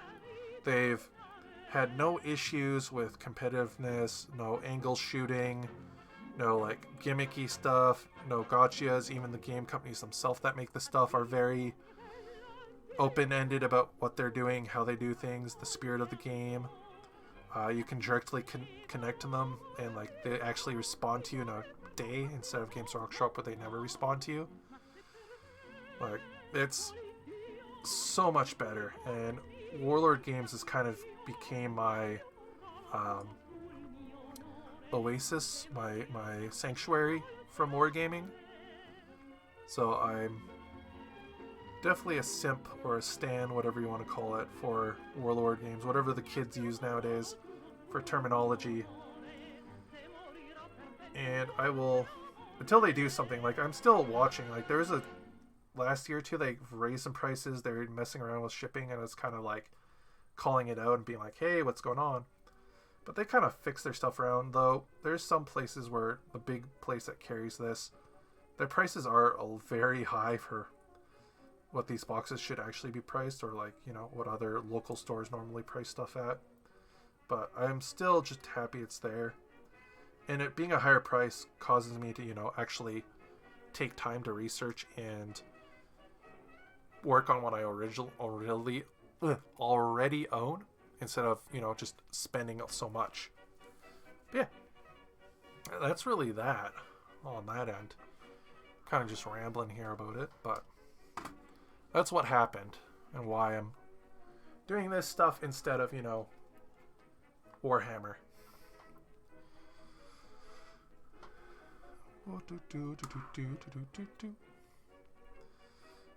I have bolt action. I have all the major factions and sub-factions. I have some of them sprinkled here and there. I have epic scale Napoleonic / Black Powder. I have Cruel Seas, which was their original ship-based game before they went to Victories at Sea.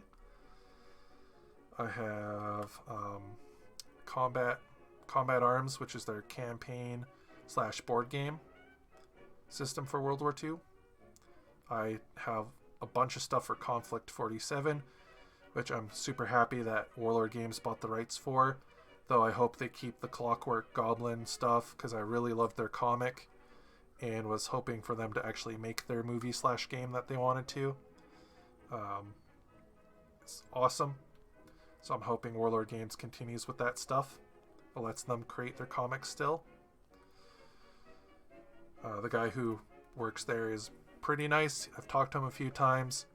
His models are awesome that he designs. He still makes, like, before the rights happened, he was making STLs that he was selling to convert stuff into models for that game. So yeah. Though I am super stoked for the Apex board game when that comes out. That's the big project we're going to do this year. But they're shipping them, allegedly, knock on wood, in the summer. So, middle of the year, they're going to be shipped out. So, and the game is playable right now on Tabletop Simulator. So if you guys want to try it out, it's on there. It's literally just Apex, the video game, but as a skirmish board game. Okay. Yeah. Try not to get as much on Rommel's boots as I can. He's supposed to be squeaky clean because he's supposed to be in his vehicle.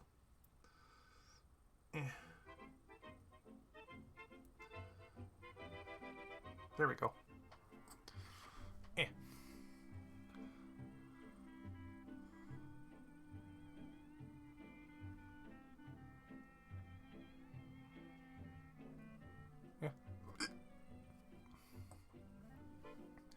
Yeah, we have. I posted a picture of the list on my Twitter, so you guys want to see what the 2,000 points is. It's actually about 1992 or 1992 is the final points tally. So just under 2,000 points with models that I had, or I thought I had at least.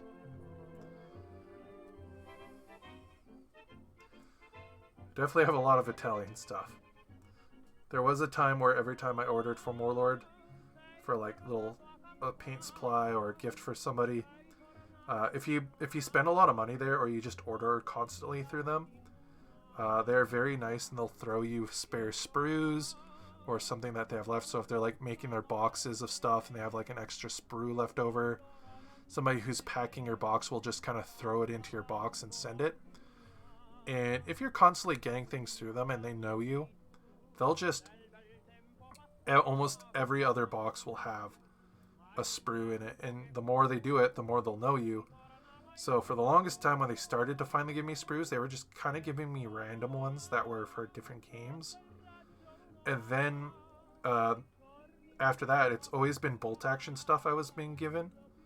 And this last box I got, because, you know, I don't know if it's because they knew I got some, I've been getting Napoleonics from them, but I wouldn't doubt if they did. Their customer service is amazing, and they're very friendly. They gave me a bunch of Napoleonic stuff recently, so that was cool. I love when companies reward you for being a long-term customer and buying directly from them and stuff like that, because I could just go constantly to local game stores and just order there, or try to find cheaper somewhere else, or they could also just not do that and just sell you your stuff and, you know, be good at replacing things. But when a company's like, yeah, we make the stuff, it costs us, like, to give, you know, people free stuff, it's not going to cost us any more than it would not to, then it's like, yeah, we're just going to do it. That's sick. So, fun times.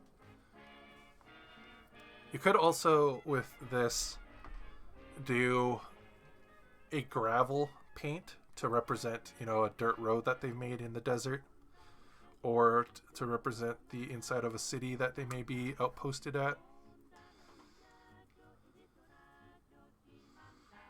But I'm doing all the dust, all the sand. My desert army, so they're going to be in the desert. But yeah, hopefully you guys are enjoying this, or even if you just have me in the background and you went to go do something else, that's appreciated too. If you guys have any questions, please ask me, or I'm just going to keep rambling or go quiet. Use that noise, sounds, effects, and stuff to notify me. Twitter, Twitch, whatever have you, and OBS Labs, whatever, doesn't like to be synced. So I may miss you before you leave, or as you leave.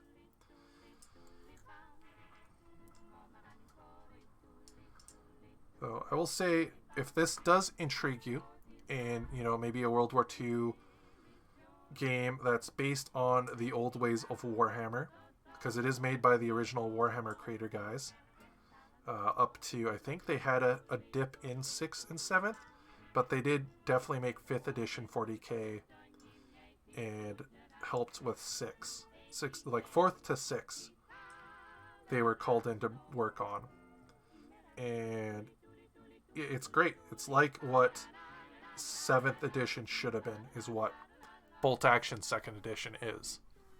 So if you guys want a awesome, cheap Warhammer that's got some historical basis to it, and you want a community that's not going to jump down your throat for painting something wrong or building something not right, highly, highly suggest the Bolt Action community or Flames of War. Flames of War is a more like epic scale where you're playing with tanks, so like this size, so like this is your basic Space Marine, basically. Your this is a jumbo Sherman, but like this is the relative size. It's Hot Wheels car sized combat, and because they're that size, everything is true scale. So you have minis that are like the size of your pinky for infantry, so on and so forth. But I like Bolt Action. I like that 28mm squad based combat, and it uses an alternating combat system, which you pull dice from a blind bag to see who gets to activate each what turn. It's great.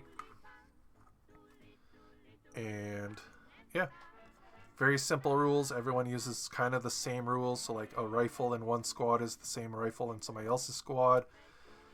The only thing that changes really is your primary army special rules. So that's like the Germans have machine guns that shoot faster. It's always something that adds a +1 or a free thing to your army. It's nothing really complicated. Like, unlike, and again, another reason why I got out of Warhammer was, instead of having like, you know, 20 pages of rules and stratagems before you even get to your infantry, which are all different from each other from all other armies, which can be cool. Don't get me wrong. But having some universal ruling that was like, oh, a bolter is like, you know, a bolter in the same in everyone's army is kind of cool to have. And they did kind of do that in the original stuff. But like on here, you'd be like, yeah, so Germans machine guns, they can shoot faster. Americans, they get an extra airstrike or something because they're really good with airplanes near the end. The British, they are like your guardsmen, where they can choose a natural rule, a national rule, based on what colony you want to play in. So like if you want to be from India, do you want to be from New Zealand? Do you want to be pure British? So on and so forth. And their rules are all based off of history, or because they're historical film nerds and game nerds, so a lot of their stuff is based off of historical writing, literature, media. So like Enemy at the Gate best describes how the Russians are played, but you can also play them to be, you know, elite and more realistic if you want to. Like, you can be totally historically accurate with the stuff if you want to be. And their games are very modeled, what is it? Diagnostic or whatever that new hot phrase is, where it's like they make a lot of models and they're beautiful and I'd rather play with them. But they do give you lists for rulings for a bunch of different versions of vehicles and infantry and stuff. And if you can find 3D prints for those models, or make them yourself, convert them, or use other things, like they have promoted things like War Games Atlantic, or at least we're not afraid to talk about them in interviews, you can use those too. They don't care. And that's another thing I like about Warlord over at Games Workshop.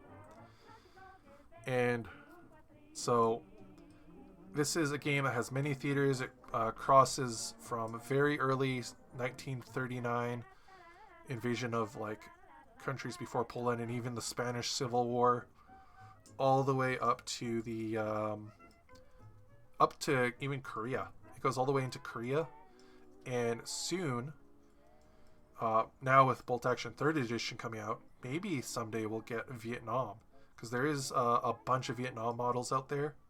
Because Airfix, I think, Airfix or Rubicon has made their own Vietnam game, and they've made a bunch of models for it, which are really nice. So, yeah.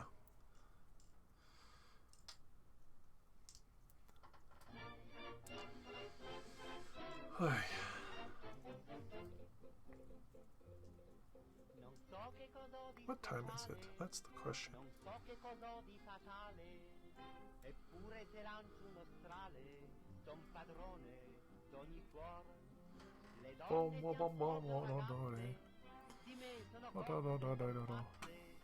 Is 3. Okay.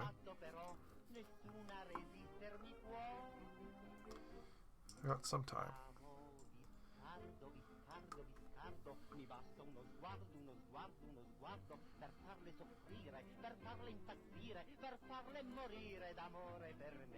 Have you guys been enjoying the music? If you can hear it, it is a bunch of Italian songs to match the theme.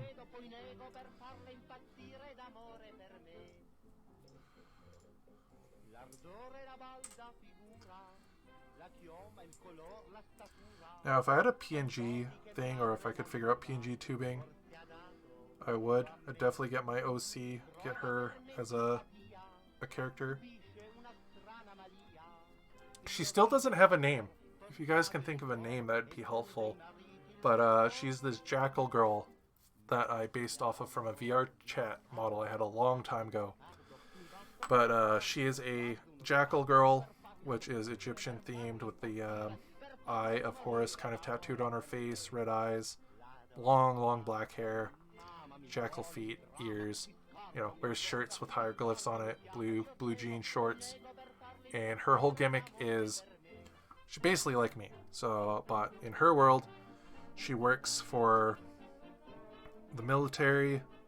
She's a mechanic of sorts. She works on armored vehicles is her pastime, kind of like how Tom Cruise has a World War II fighter jet and he plays like a character who's a jet fighter or whatever in modern day.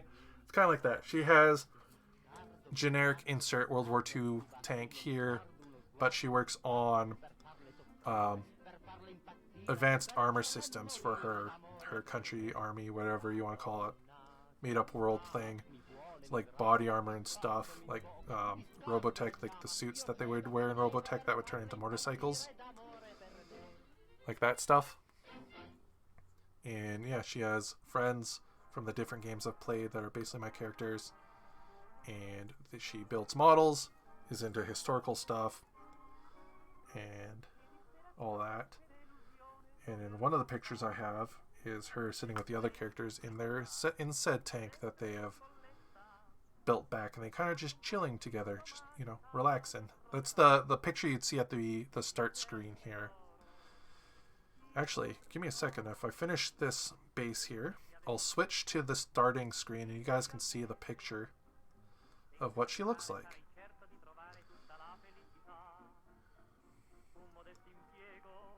Just gonna dried piece. Absorb the water, become undried. You're not ascending to godhood, you are just dehydrated.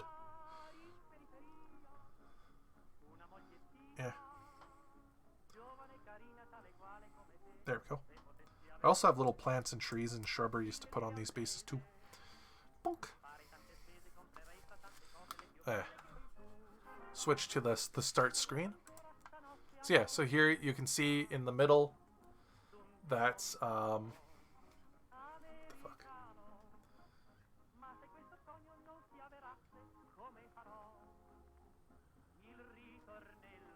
Weird. But as you can see here in the middle, that's her drinking the teacup. On the right is my Shadowrun character. She's an android though. She's got more, when she's in the field and stuff, she's definitely got more parts that are actually more synthetic humanoid like. So she's like got a build in the game that basically makes her pass as human. Because she was supposed to be a secretary, sort of Secret Service, undercover robot for companies that got liberated, quote unquote, by the other Shadowrunners in the group. And then on the right, or on the left, I mean the one that's holding the book and eating the sandwich, that is my half-elf paladin.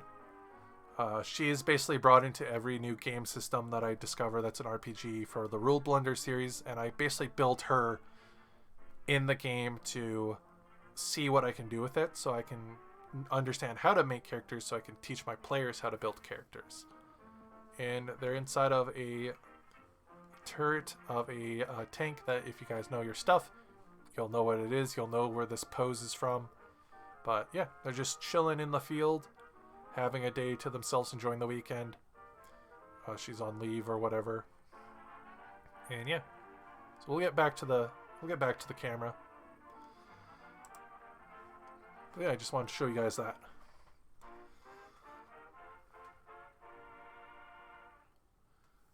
Back to it, I guess. And as you can see, as this is dried, it's not as glossy. Here, let me zoom in. So as you can see, it's not as glossy. It's actually sand-like.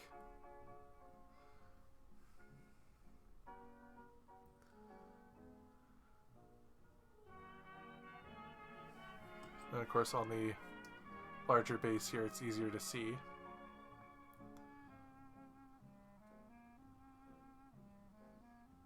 And when this is dry brushed, it'll look so much better. But yeah.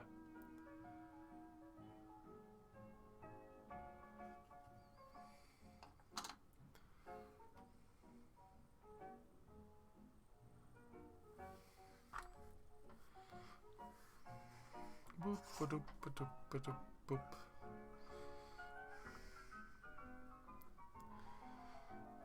Oh.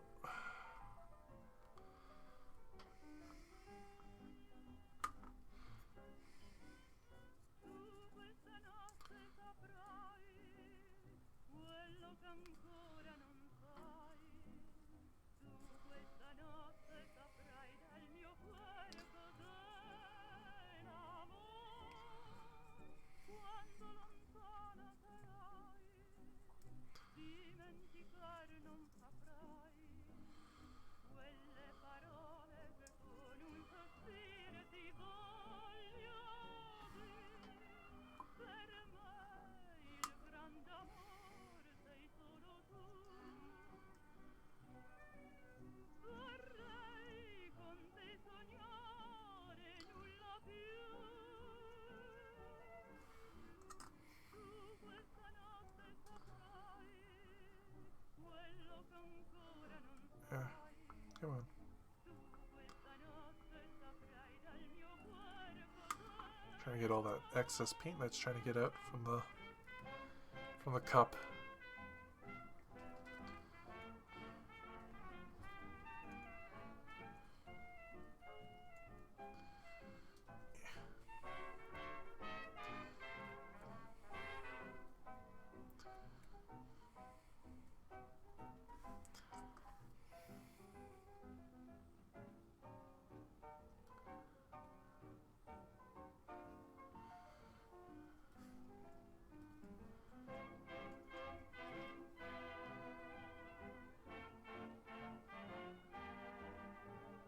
Tu questa notte saprai dal mio cuore cos'è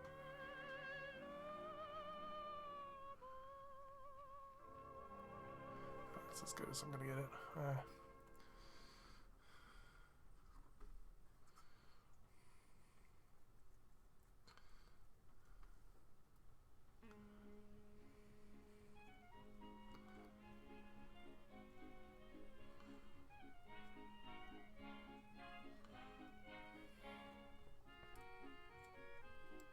Do do do do do.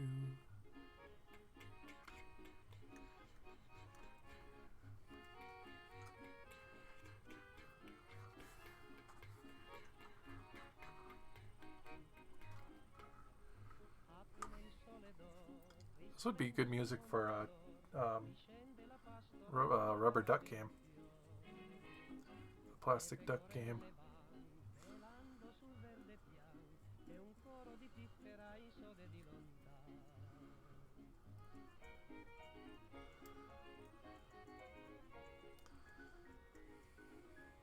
Well, that should be the next sticker I get. I'm also trying to, as another fun joke here, there's going to be a patch of this mat that I keep black for purposes of cutting and for video lighting and stuff, kind of like in this general area here. I'm going to keep gray, but like to go all around this mat, I want to get stickers and just sticker this thing out like crazy. So if you guys have any sort of, because I'm going to be uploading this to my YouTube also, I'm just going to pure upload it as it is. You guys want to see on there, but if you get this far and you see it and you're watching again, if you guys have ideas for stickers I should get, of course, the only sort of ruling on that is it has to be safe for work, or if it's not, it has to be easily hideable or off screen, so in the corners or small. Because I'm an adult, we're all adults here. If you're playing a war game you're building on the weekend because you don't have time to build anywhere else, you're an adult. So, but Twitch doesn't like that stuff anymore, even though art should be, you know, its own thing, but still.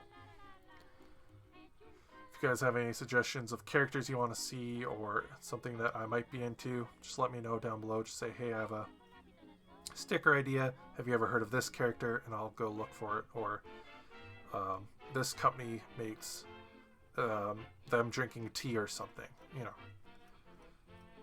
Let me know.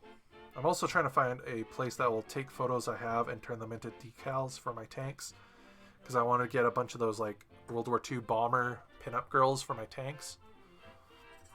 But I want to get characters of my friends' OCs and stuff, my own personal OCs on my tanks.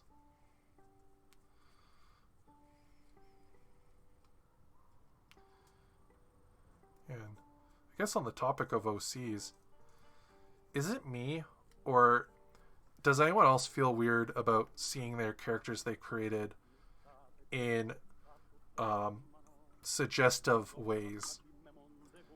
Like, there's a few people I know who are like, oh, I just got art commissioned of my character doing a lewd act or something sexual, and it's just like, I can never see my character do that, or I never want my art of, like, I wouldn't personally ask myself for art of my character doing that.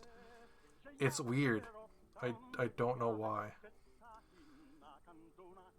So I'm wondering if anybody else really has that feeling about if they had a character of theirs, if they had art of it drawn or something, and then somebody was like, yeah, I'm gonna loot it.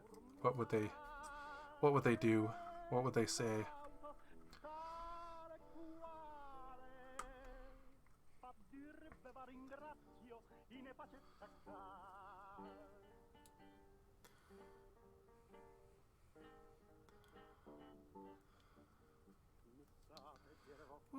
Pop, pop, pop, pop, pop, pop.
Pop, pop, pop, pop, pop, pop.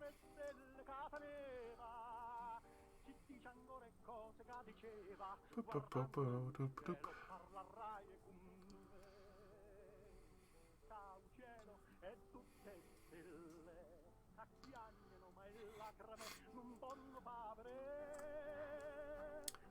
Okay.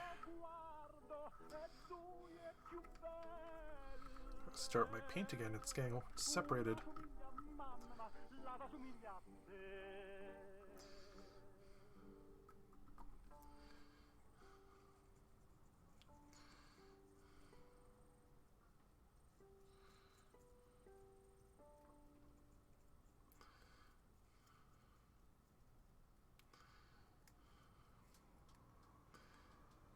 It's a texture paint. There has to be texture and paint.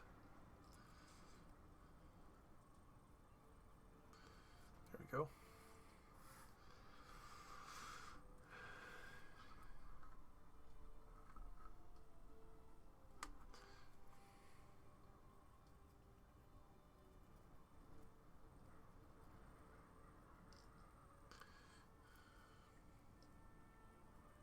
Well, we are getting very close to that 2-hour mark of actual painting.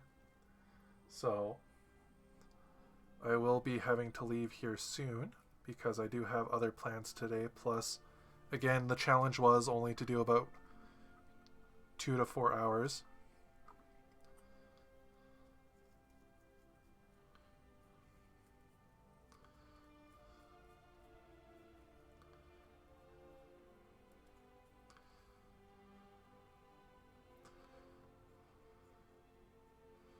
I guess the playlist is over.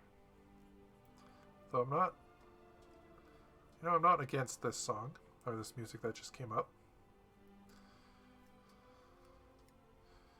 But I would like to stick to the trend, the theme. So we're gonna do that. Let's do. Let's do this. This fits. It fits the sort of aesthetic. Oh, here we go. Did it.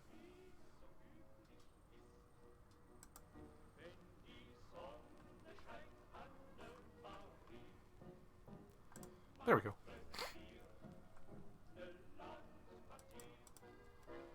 So, we're going to continue this. Ow, my foot.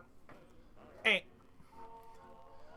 But yeah, we got some models finished here, so we're gonna finish that up here right bit. The weather has definitely helped with cooling the camera, so that's nice.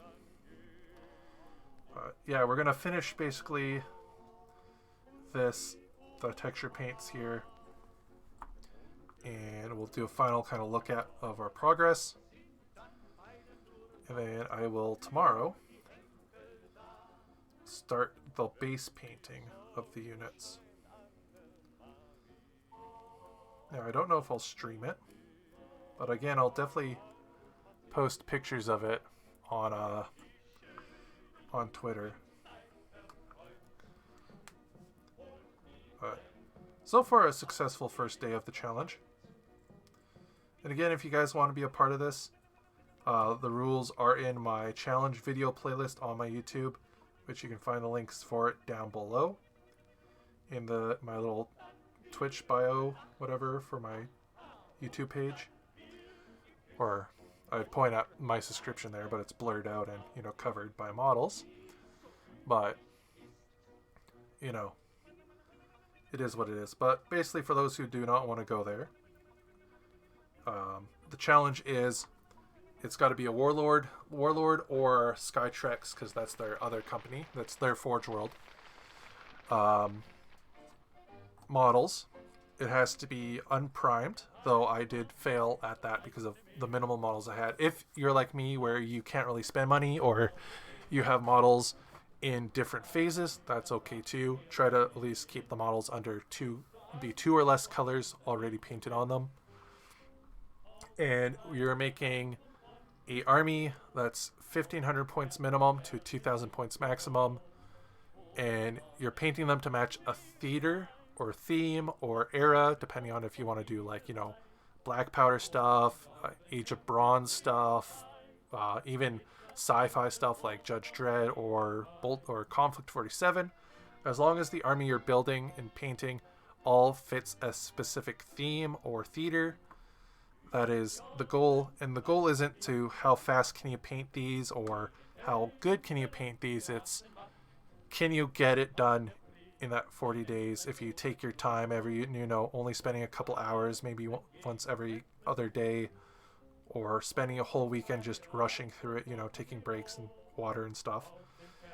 And you're trying to get to that tabletop standard. You're not trying to be fancy. You're just trying to get the models, at least layer painted or dry brushed, washed and dry brushed.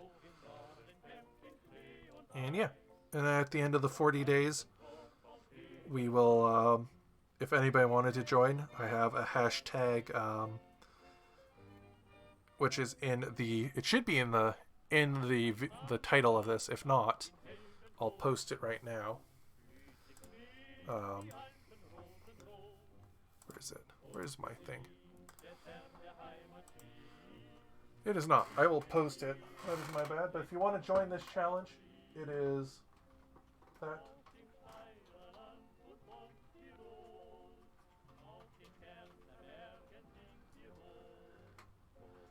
There you go. If you guys want to join the challenge with your own army, and even if you want to do it with a different army or a different game system on the side and kind of follow loosely the same rules, that's the hashtag to use on Twitter to share your photos. Again, there's no real prizes to this or anything. It's just coming together to basically support each other to start painting or get an army done to play so it can be played fully painted, and just enjoying the journey together. So, yeah. Got that fully done here. And we got 2 left.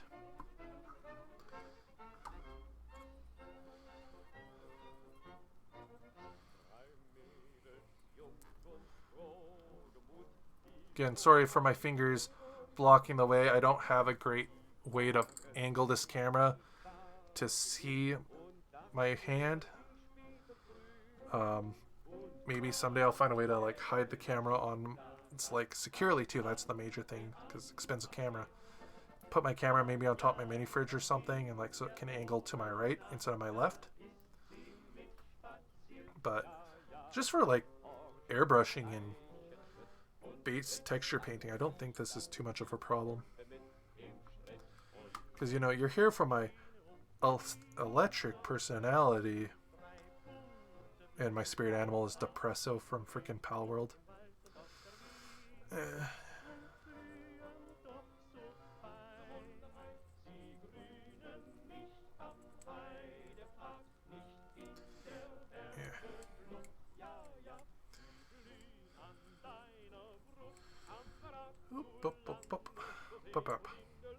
And last but not least, the big guy.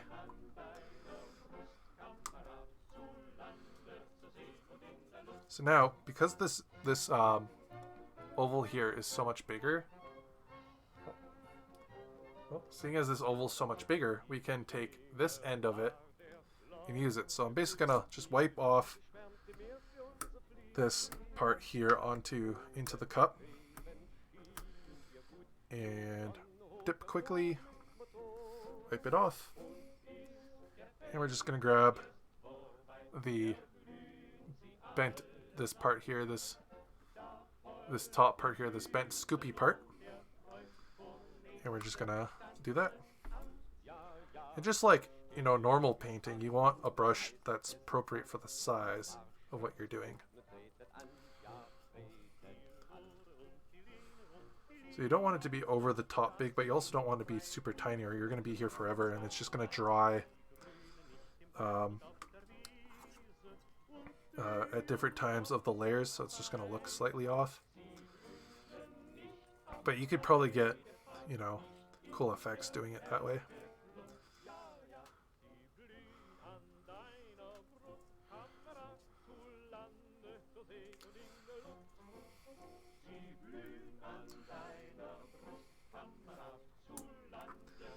Boop, boop, ba-doop.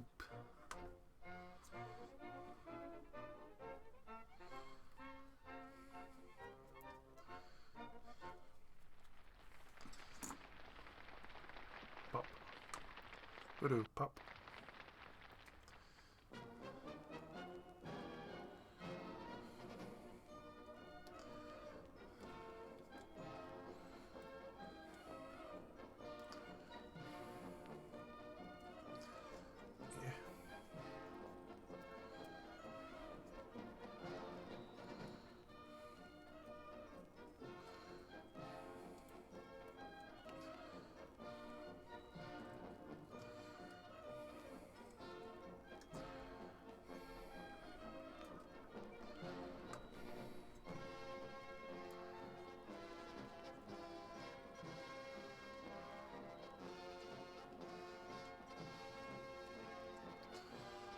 Not caring if I get any on the paint ring or base ring.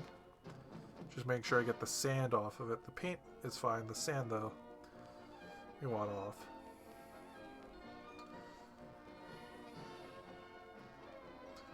So we are going to paint them later. There we go. Building that up to look like dirt or a rock that they're standing on. Yeah.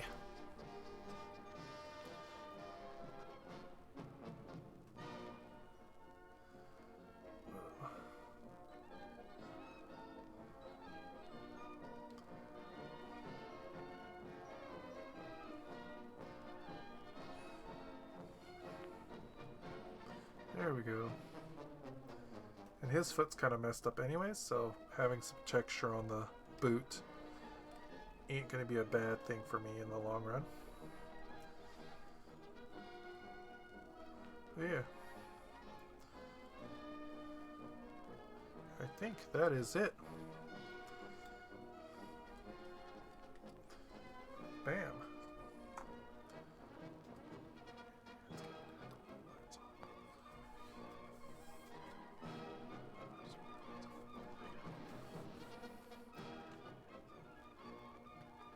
Anywho, let us zoom out, or zoom in. There we go. Focus out to the desk.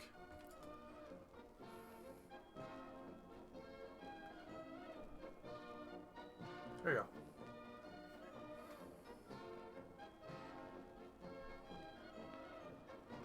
Huzzah. So, that is all the independent models or infantry that I have built that were primed today. Texture painted. Again, I'm going to have to clean out that rim. I'll show you extra footage of me cleaning. How do I clean out these Citadel pots so you can close the lid again? Well, that's basically it. This is the models, you know, based and primed, as you can kind of see on these German boyos as I focus in here. I did some desert yellow on the pants, some necrotic flesh for the helmets. And then of course we're going to use tanned skin for them. On the German guys, again, that sort of necrotic flesh. Come on. I can never... No, we're just going to risk it for the brisket.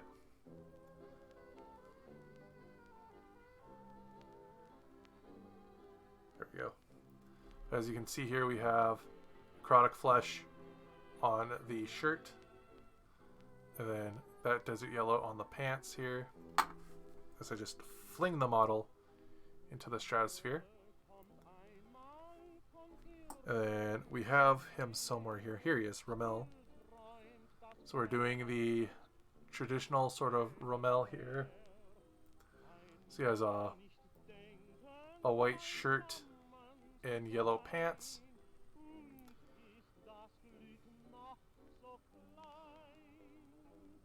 So I just go in and touch back up the shirt. We used beige matter, a mix of beige matter, gray or whatever, and stone golem to make his off-white uniform.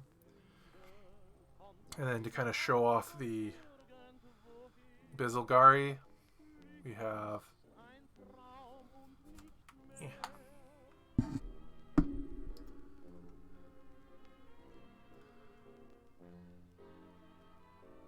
I want the light to be able to see this. But we have this Kraken stone that we have here. We just coated him all over because that's going to be 90% of his uniform.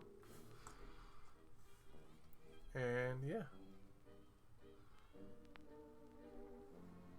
This is basically all the infantry. Now I do have some Germans I need to build up to build this. Now this is the yellow that I normally prime for when I build my British. It's the yellow I prime it in.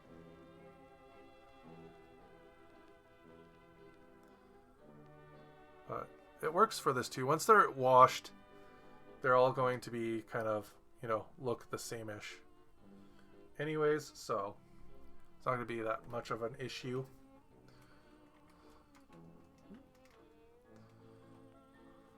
So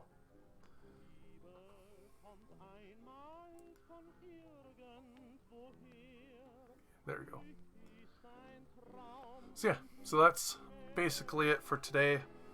We painted those. And we got Sevavente painted, and we touched up our Panzer IV. So again, once these are all hit with washes and stuff, it's going to look different. So it's going to be fine. So yeah, I'm going to pack these up. We're going to clean up that. We're going to clean up the paint jar.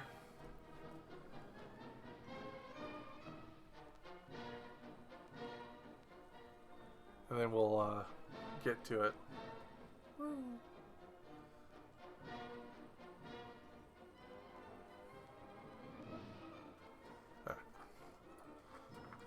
So let us get to putting these away into the tray.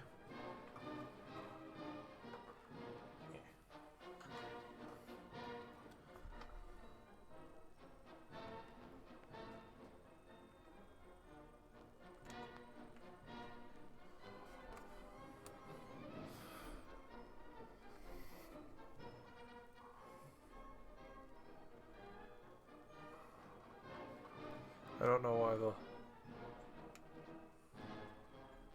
lighting is being fucky. Oh well. We've learned that the light likes to be fucky whenever we do videos.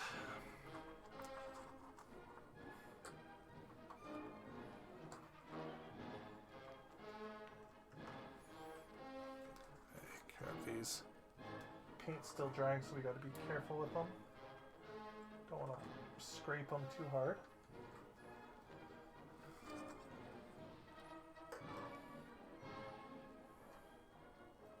They're all base painted.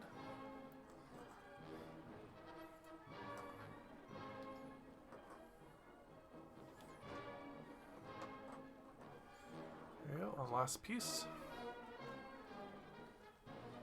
In there.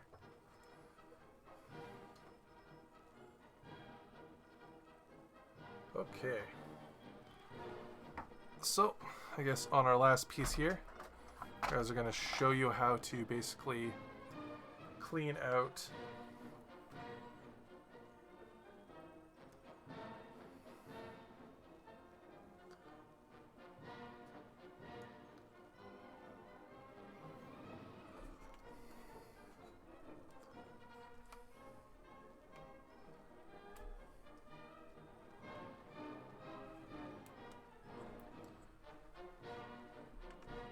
I gotta reset the white balance.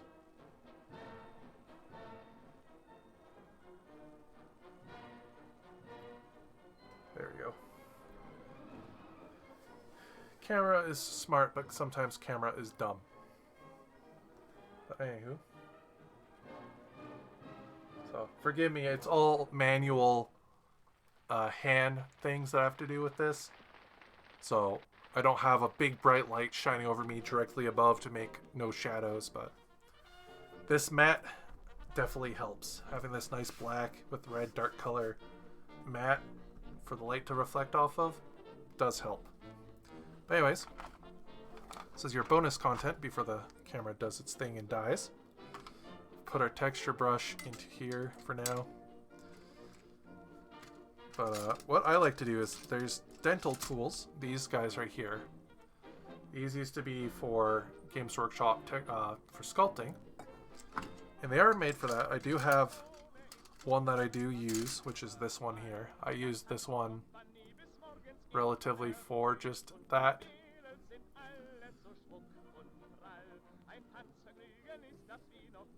So I use this one for that purpose. But what we do is I normally use this one for cleaning lids. There's this long edge that can kind of flick and move, and then there's this toothpick point. So this does hurt the hand, so you do, be cautious. If you have bad hands, you might not be able to do this. Don't do this a lot in a row. Do only a pot, maybe a pot every so long, pot, take a 20-minute break, so on and so forth. Make sure your hand stretches and stuff, because how you have to hold it is like this, unless you want to flick this little part of the pot under. That basically stops the paint lid from fully staying open and stuff, or it can hold it open. It's a little tongue for flicking it back.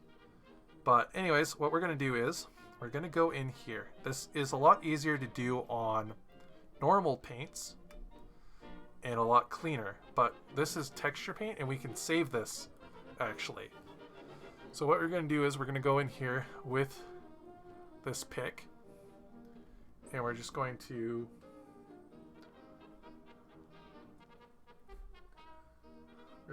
scoop it out. Just cautiously. You don't want to flick it all over, though I do have a pocket, basically like a small vacuum for this reason. But normally what you do is you take this scoop here, you'd flick it up, and you'd pull up a tab, and then you'd come in with this pick to kind of get under the areas and kind of pull it out, the parts that you can't really reach with the big scoop. And you'll get something like that. You'll get something like this come out.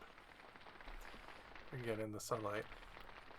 Now, on normal paint, you can't just throw it back into the pot.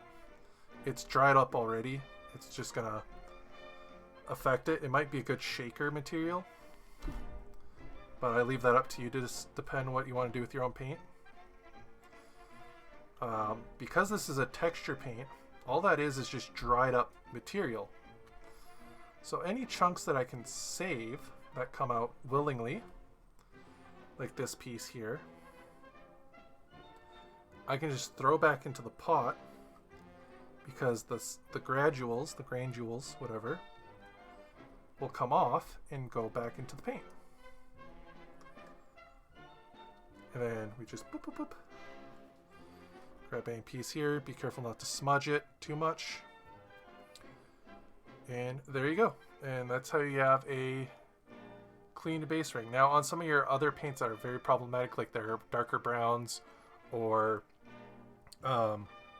whites, they're grays, you may have to come in and clean this part around here. Basically, you just take the point end and you just kind of run it around. But generally, another part that causes that issue is going to be that. So with that, I'm going to call it here. I believe that was the alarm to tell me that my time is up and that it is time to go.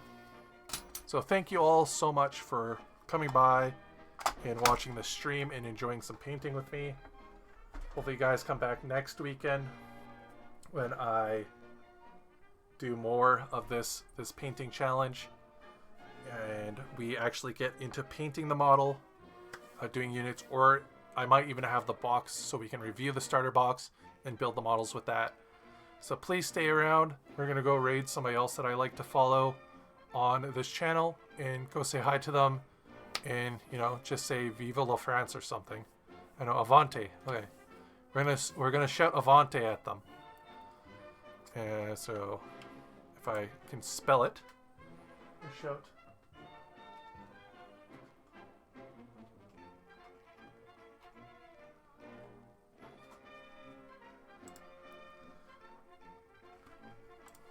Make sure I'm doing that right.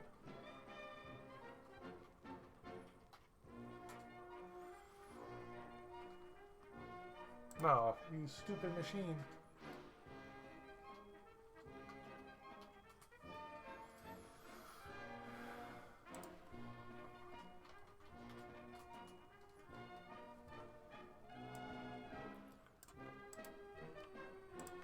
There we go.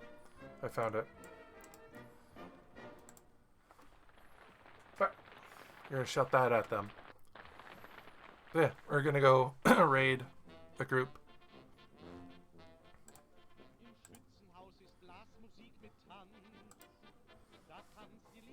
So yeah, so thank you so much for joining. We'll see you guys in the next one.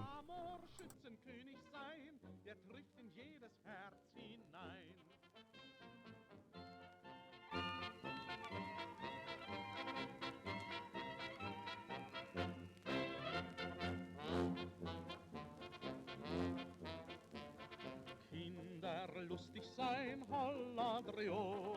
Wer an Sorgen denkt, der wird nicht froh. Wo ein Liedl klingt, naht das Glück prompt. Singt mit mir, trinkt mit mir, kommt. Im Schützenhaus ist Blasmusik mit Tanz. Da tanzt die Lieselott mit ihrem Franz. Der Herr Trompeter bläst, da tanzt man voller Schwung. Und mancher Großpapa, der fühlt sich heute jung. Im Schützenhaus ist Blasmusik mit Tanz. Da tanzt die Lieselott mit ihrem Franz. Da wird der kleine Amor Schützenkönig sein. Der trifft in jedes Herz hinein.